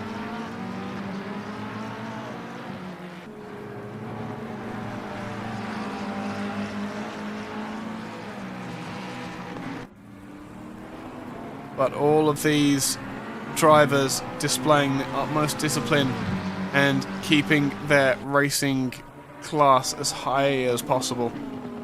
Let's have a look with the 46 car. What's he stuck behind the Bentley? It looks as though he's got the straight line speed, but oh, is that it for the 82? 82 has to leave him space, but the track comes back to him.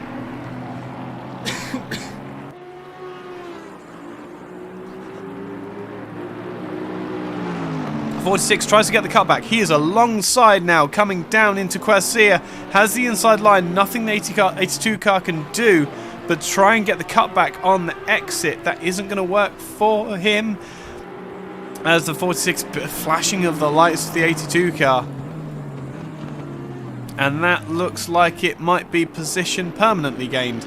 Woohoo! For the 46 car, who will set off in hot pursuit of Messier Heiler, who he was fighting earlier in the race. Also, Winkler now behind Mancy on the timing screen. Rock Cup still as he was. Stephen Carey, our man of the hour,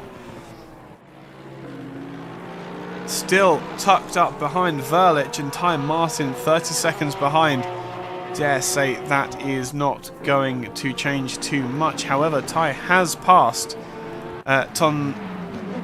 Tonzetic for that 14th position, and now the 007 car is pressuring the Ferrari. So let's have a look at how these times are going. Quickest laps, fastest lap of the race currently belongs to the 80 car of D'Couza, I believe.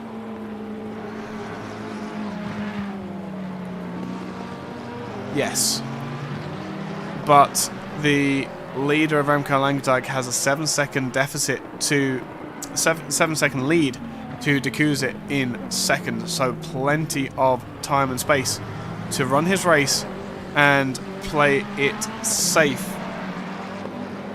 Piros up behind Mixic in the 97 car as the positions further down all starting to fight amongst themselves.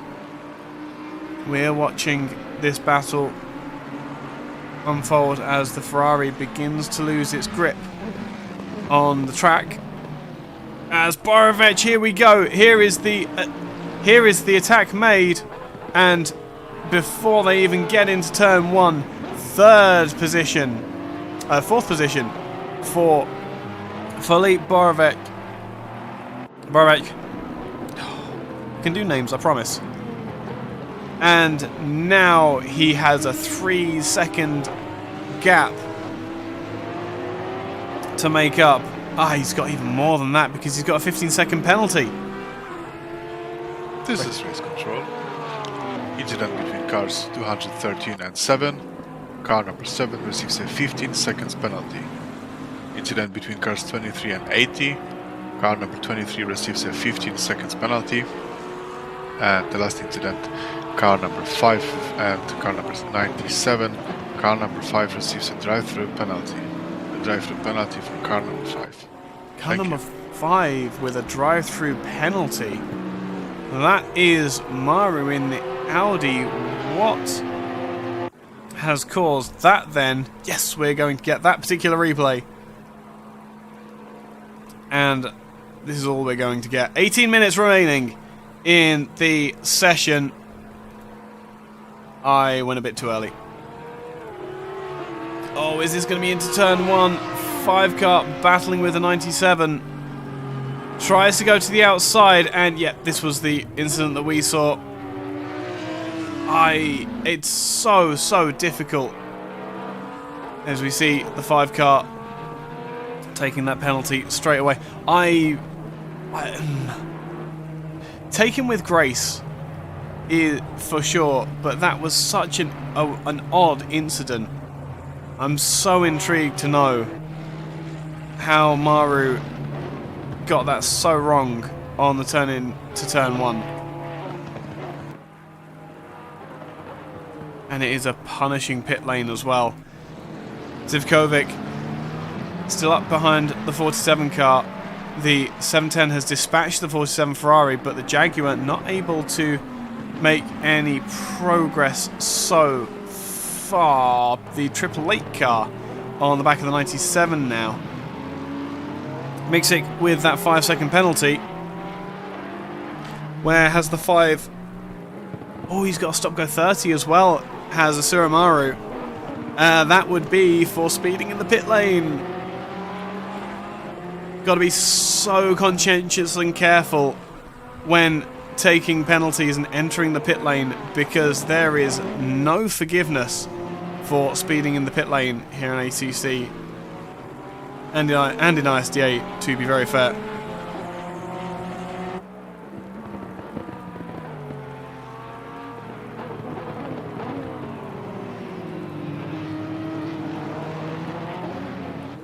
But all things being balanced and equal, no more incidents for the last 15 minutes. 97 car goes very wide. This is the potential opportunity for Piros to make his move into Corsia. They go on the brakes. The 888 car has the position, but Mixic will come back as they come down towards Tramonto. Much more difficult to pass here, but the 97 is going to make a go of it. Goes without very wide. Gets all of the traction on the exit, but absolutely cannot make any headway ahead of the Ferrari. The straight line speed of that prancing horse is just too strong for them.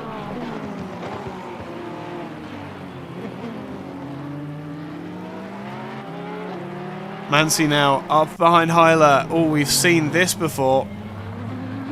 Perhaps in a slightly different order. But Jimmy Mansi has a lot to prove here. He needs to not only get past the 213 in the remaining 14 minutes, but he also needs to get a 5-second lead over the Audi driver, otherwise he's going to be demoted behind. This is such hard work now for Jimmy Mansi.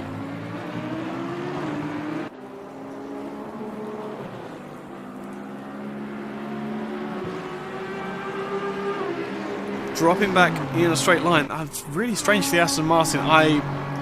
Mixic is alongside. I saw the split times coming down, but he's the wrong side for the turn into Corsia. Can he do it all the way around the outside? How poor is the grip of that Ferrari in a straight line? He manages to keep it side by side and takes the position around the outside of the 888 car. That is why he's a pro driver. Matej Mixic around the outside of the 888 Ferrari manages to make it stick and now has an enormous lead from the car behind. I dare say in clear air that Ferrari might be slightly quicker, but these treacherous conditions are making a mockery of everybody's setups and cars today.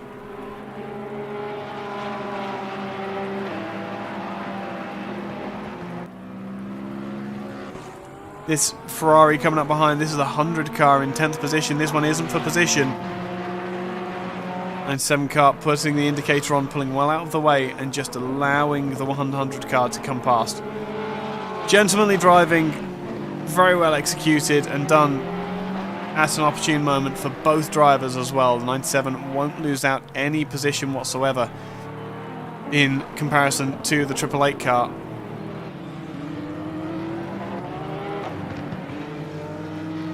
And now the drivers all open up a little side. We have 12 minutes and we haven't spent any time with our leader Remco Langedag. So let's jump on board for a lap of this Misano circuit in the rain.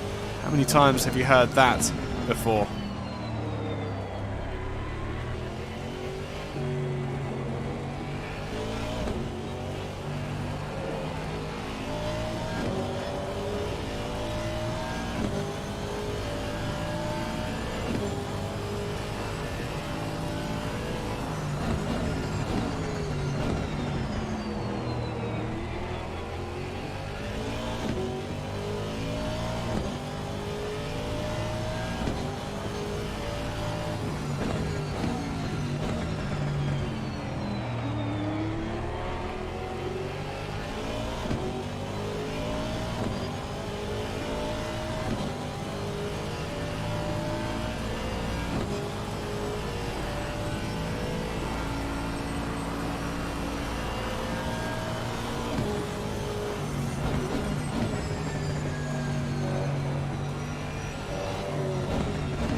It may not be able to match the Porsche for its gearbox whine.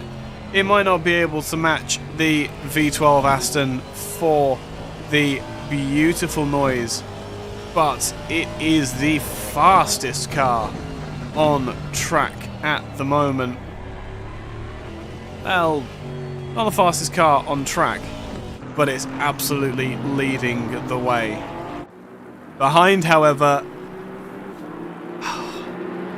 I can't believe I'm saying this, Filip Borovic is under a second behind the second place Dakusa number 80 car. Has taken Adrian Santic while we weren't looking. In fact, I think Adrian Santic has made a mistake. Is that in the incident? No, it isn't.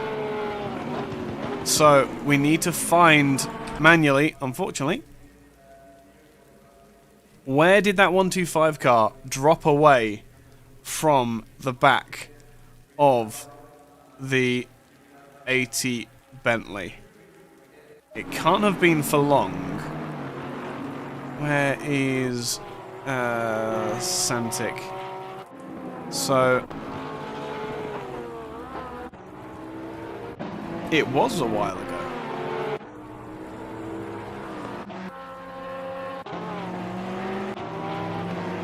Oh, it has been a while. Okay, I stand absolutely corrected. I was entirely wrong. And Adrian Santic needs not bother about the 22 car anyway, because he has a 15-second penalty to serve come the end of the race. But that is absolutely game on now for all of the podium. Apart from the leader, obviously. 6 seconds is the gap. It's still so doable. The gap is still so easy to reach. As the 22 car looks to the inside, you're never going to do it on a Bentley under braking. But, oh, Borovic, you are so close. So close to taking that second position on the road from what has been such an incredibly difficult race We are an hour and 50 minutes in, and this is the battle for second position overall and in Pro Class. It will be for naught come the end of the race, and I believe Philip will drop to about 5th? I think 5th, unless he can really... Oh, no, he'll only drop as far as 4th. So he's only going to fall behind Santic. Oh, wow. Oh, this is even more game on. Absolutely incredible. Hour and 50 minutes, 7 minutes and 30 to go, and this is your battle for second position on the track, and to see if Borovec can gain 9 seconds now over the 125 car. That's what we need to know. 9 seconds is what he needs to make in 7 minutes. That's not very long, but if he can depose the 80 car, this is potentially a podium with a 15-second penalty for the 22 car. This is why Dacusa is defending so vehemently against the attentions of the 22 car. There's no way there's going to get a 15-second gap between himself in the 6 minutes and 44 that remain, but that's not the point. The point is, you keep the car behind, you do your championships a whole load of favours. Remember, Langendijk and Borovec are in a championship fight here. And not only that, Dacusa has the opportunity to help a British markmate to gain more points by holding up. And he's not really holding up, that's the thing. Santic is falling away at the rate of a second a lap. It's not enough to cause any kind of consternation for him, but Cops 2 is putting pressure as well. This is where it gets sticky. The 125 car needs to let the 23 go because he's got this position. He's fine. Absolutely fine. He's got nothing to lose from Rock Cops here. There we go. Sensible heads prevailing. 15-second penalty. The 23 car is not going to make up that space. However, this is a vital battle for the podium. Filip Borovec is fighting for his potential position on the podium. Out wide he comes, trying to get as much speed as possible, as close as he dares to the back of the number 80 Bentley.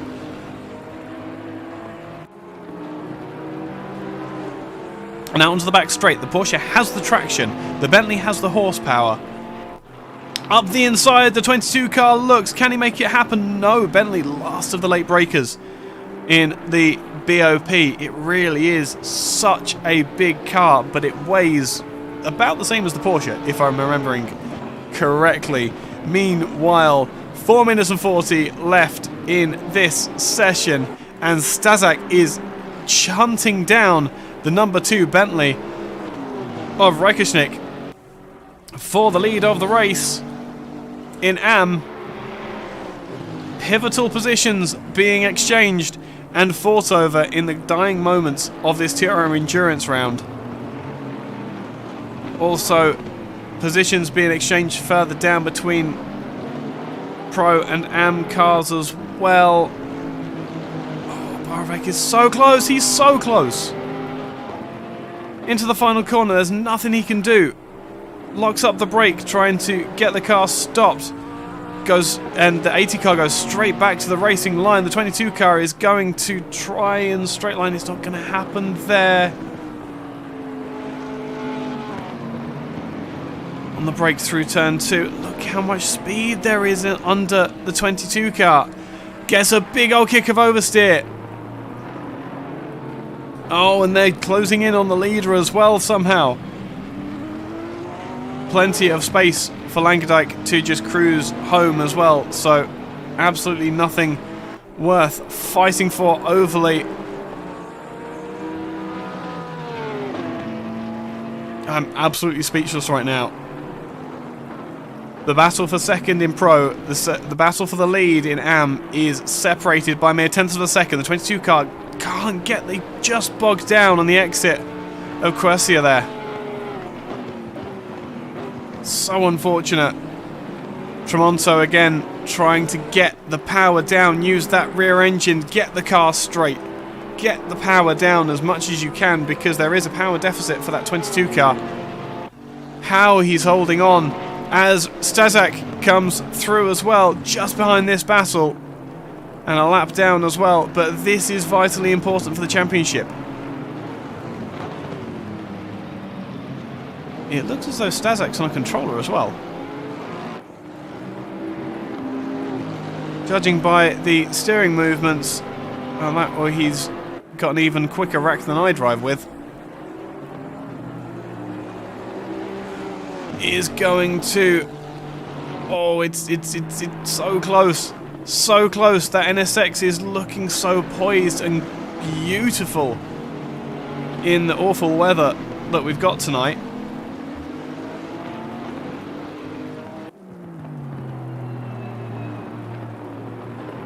Now on the brakes, this is...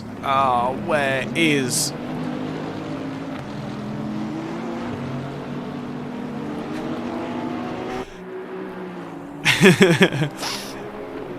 I hope that...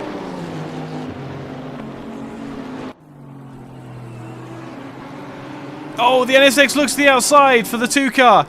Tries to get it under the braking, goes around the outside. He's got the traction. The Bentley is fighting tooth and nail, but is going to have to concede the position. This could well be the second to last lap. The number 2 car goes around the outside and spins on the curbs on the outside. The pressure got to the Bentley driver, and that is all she wrote. I don't think he's going to get back going. He's not going to drop away any further. No, the next driver along is miles away. But Sazak takes the lead a lap from the end of the race, and further down the racetrack, the 22 car has to check up as that straight is nowhere near quick enough. Oh, here we go. The 22 car has all the traction. Now he's getting aggressive. This is Borovic's chance. He's got to make it happen while he can. 30 seconds is the time remaining. Where is Remco? This is going to be the last lap. All or nothing for Filip Borovic now. Lock up on the inside tire as he goes across the Sochi curbs on the inside. Desperate to find any potential position. And look at how drifty that car is on the lightened fuel.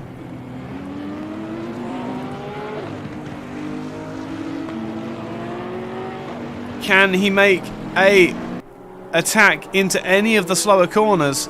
It's going to have to be a big dive if he's going to make it. But if anyone can do it, we know Borovic can overtake. He has proven himself time and time again to be incredible at making opportunities occur as the 80 car just stalls off the corner. I feel as though that might have been on purpose. But it is all for nothing, as the 22 car has to check up yet again behind the 80. Kopp spins in the background. All on his own, the 23 car is going to lose out, and this is actually pivotal. Because if he loses enough time, he could lose out to Mansi, who has gotten to that 6th position. No, 15-second penalty. So he's secure in... Yes, he's secure in his position. So that won't change. Oh, what might possibly change, however, coming out of the final corner, we have the checkered flag will fly for the 36 car. We have to pay attention to the 22 and the 80 behind. The 22 car isn't going to do it. Will come home to 3rd position on the road and finally gets in front of the 80 car. Langendijk doing some beautiful donuts for us. What a win for the Victoria's Secret racing car. As Rekosnik has come across the line as well. Bit of banter going on between the two. Martin up behind the Ferrari 47 of Tonsatic. has every opportunity to make something happen coming down into the final few turns. And can he make anything happen into the last corner? He's on the grass, so it's not going to happen. He's going to have to settle for 16th. But that is all she wrote in the end. We're waiting for a few of the drivers to finish. Let me just very quickly, because I think I can hear donuts being performed.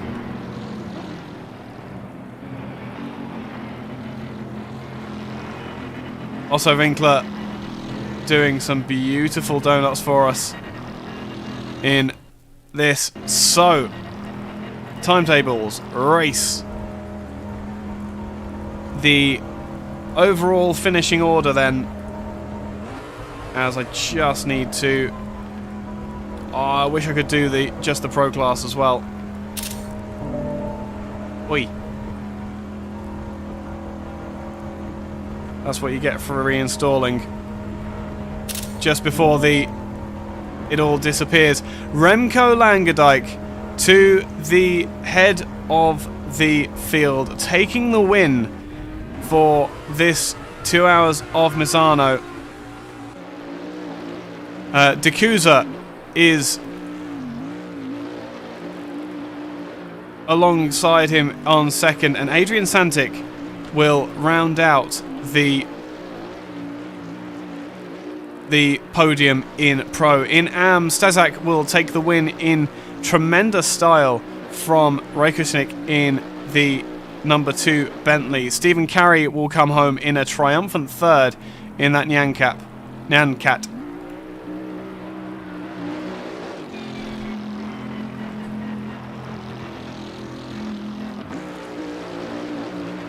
But we wait for the drivers.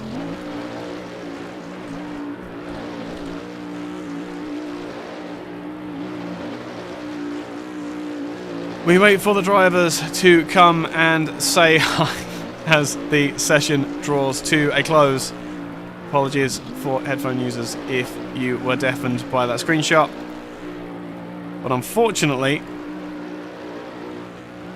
I have to capture this before the session decides it's going to reset.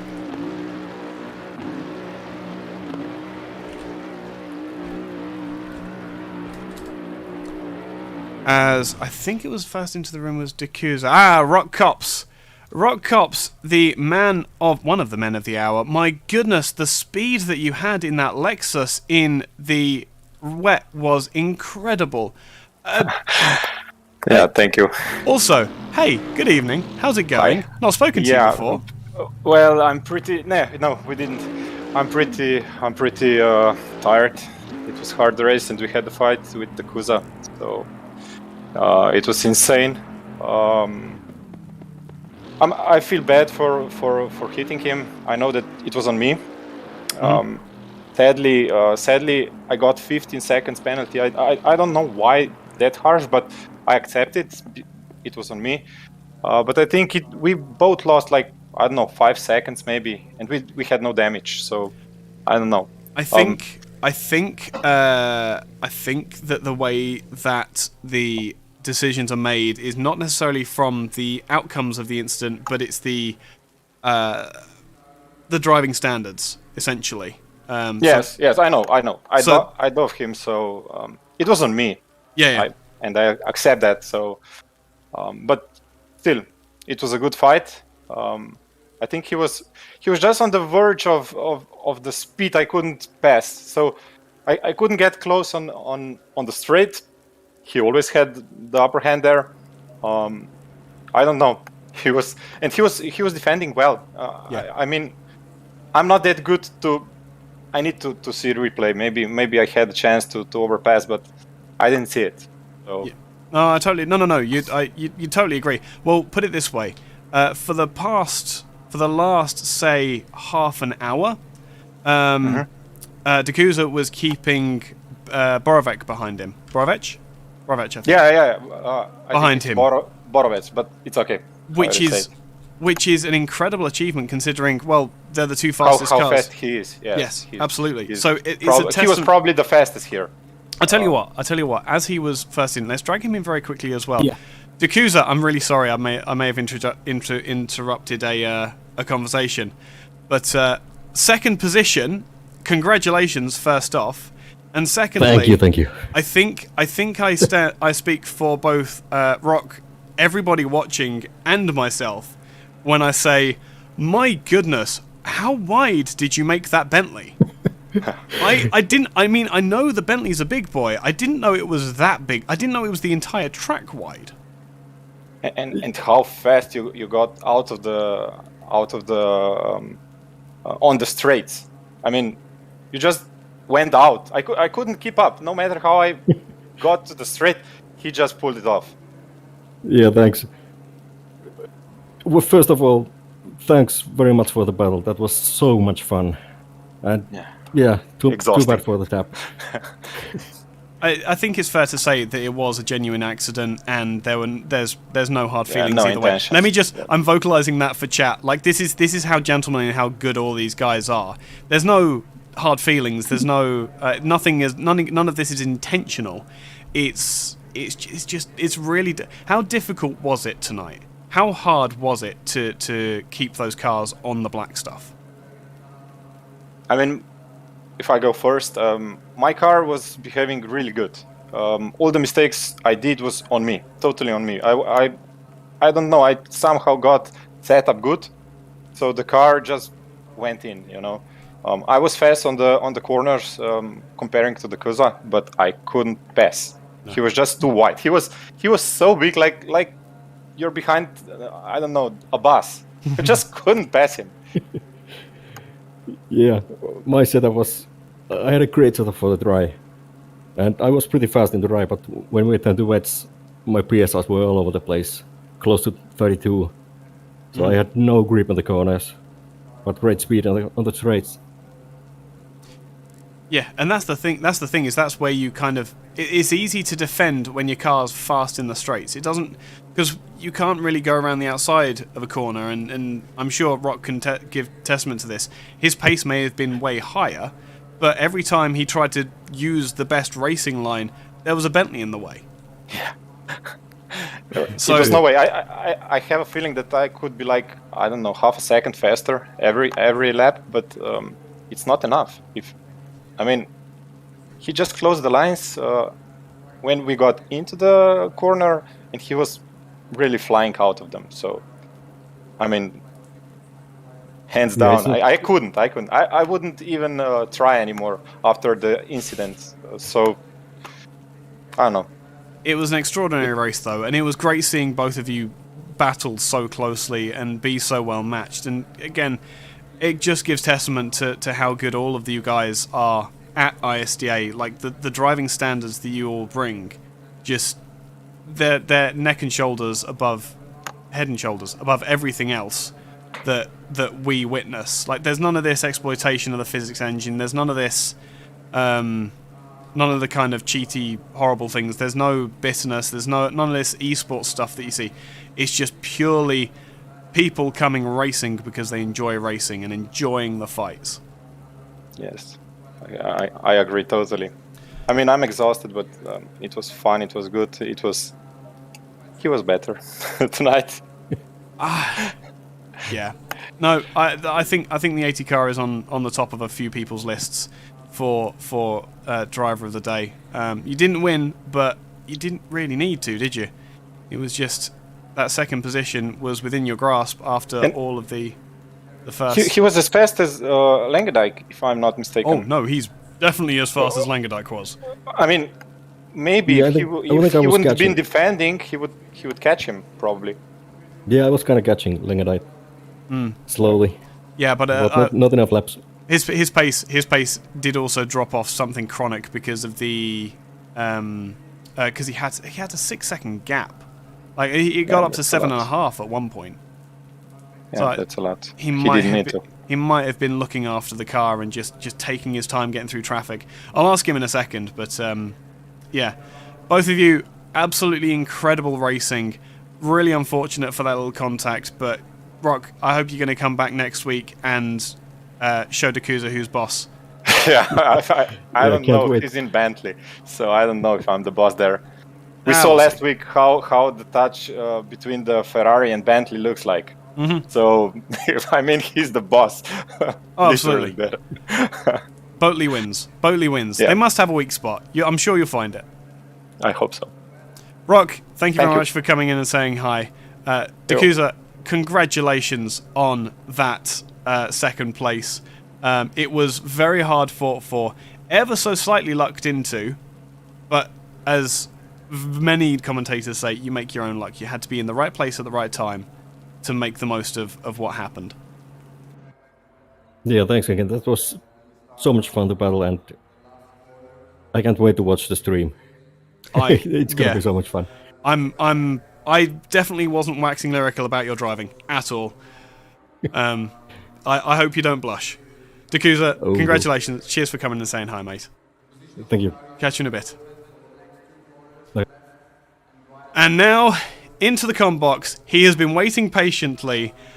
Remco Langdijk, winner at ISDA.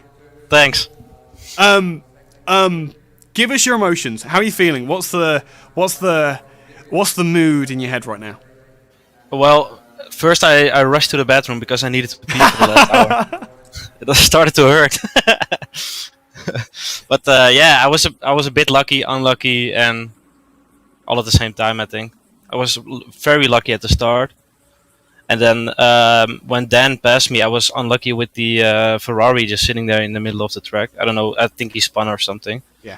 And after that, when the rain wet tires optimum thing popped in, I was like, "Well, screw this! I'm gonna gamble," and it paid off. Yeah, because I don't actually know what happened to Minton. He kind of just dropped off over a couple of laps, and it was literally a couple of laps that he just kind of disappeared off the leaderboard, and then I think he left. Yeah, I just heard from him. We're always driving in the same team in endurance race and stuff, and he told me that he has a sudden snap of oversteer and he just went straight into the barrier and had like 2 minutes of damage. So wasn't worth doing it. No. Going through. That's really unfortunate. Yeah. His line of luck continues. Yep. I don't know how he has managed to go this long without taking a win. I really don't. No, me neither. We had a cool fight in the first 45 minutes. 50 minutes. Don't worry, we were watching that.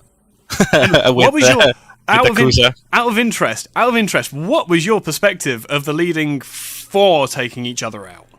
Did you see that, or was that just Yeah, I saw them like going into the hardest part of the track. I think, especially when it's a bit moist, with like almost 3 wide, and I was like, nope, gonna back off a little bit, and then I was lucky. Yeah, absolutely. As I said, you make your own luck. So you really were the architect of your own win today, but you managed to keep them all at bay. And were you saving the car by the end of the race, or towards the end of the race, or was that your genuine pace and everyone was catching you? No, I was saving for like the last 25 minutes or something. I thought that might be. The tires. Yeah, because at the beginning when I just pitted, the others pitted a little bit later, of course, and it wasn't like wet enough, so my tires were pretty much on fire the first 2-3 laps or something. Ouch. And I messed them up a bit there, so I was like, I'll have to nurse them a bit. Yeah, you tried to nurse them to the end of the race. I mean, you'd built up the gap, you'd done everything that you needed to do to be able to do something like that. Yeah, I was like, I have to keep them at about 5 seconds or something, and they were fighting, of course, so that helped as well. Yeah, of course. But oh man, it was such a great race, and we did go for a lap on board with you as well. Oh, cool. Halfway through. I'm gonna rewatch that. Thanks. Cool. But yeah, that was just about the only thing we really saw of you. Once that fight had fallen away, it looked easy. I mean, you made it look easy. It wasn't easy, especially with this weather. It's really hard. What was Keep the weather concentrated and. What was the weather like for you from the seat of the Aston? We've had not too much arguments from the driver of a Lexus. We've had the Bentley was set up relatively well. It was okay. How was the Aston? Yeah, it was tricky in the at the beginning when it was greasy. I hate that those conditions because it's so you're not sure what to do. And then I was actually hoping for it to get wetter, also for my tires to live longer, I think. But it was doable. Just really hard to keep concentrated for 2 hours and not set a foot wrong, because if you accelerate or brake on a curb like a little bit wrong, then you're gone. So that's the hard part. But the Aston is stable in this weather, of course. Yeah. Well, the front engine, the front mid-engine layout kind of helps with that, doesn't it? Yeah, for sure. But hey, it's a win. A win is a win, no matter how it comes to you. And I think after 2 hours of driving, it's fair to say you earned it. Thank you. Yeah, feels really good. And I just for what it's worth, I am saying Langendijk correctly, aren't I? Yeah.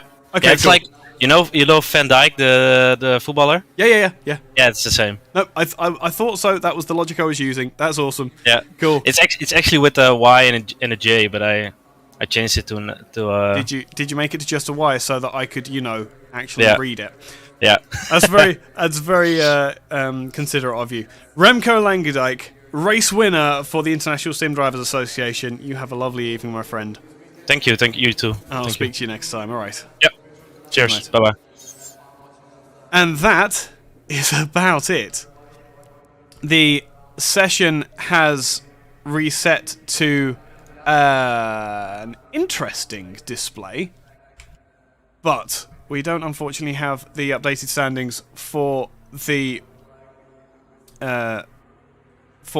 championship. However, what we do have is this wonderful scape of Misano. The northern coast of Italy is where we have been racing. This has been the International Sim Drivers Association. My name has been Ike Sky, and I will see you all next time. Have a very, very good evening, and remember, be excellent to each other.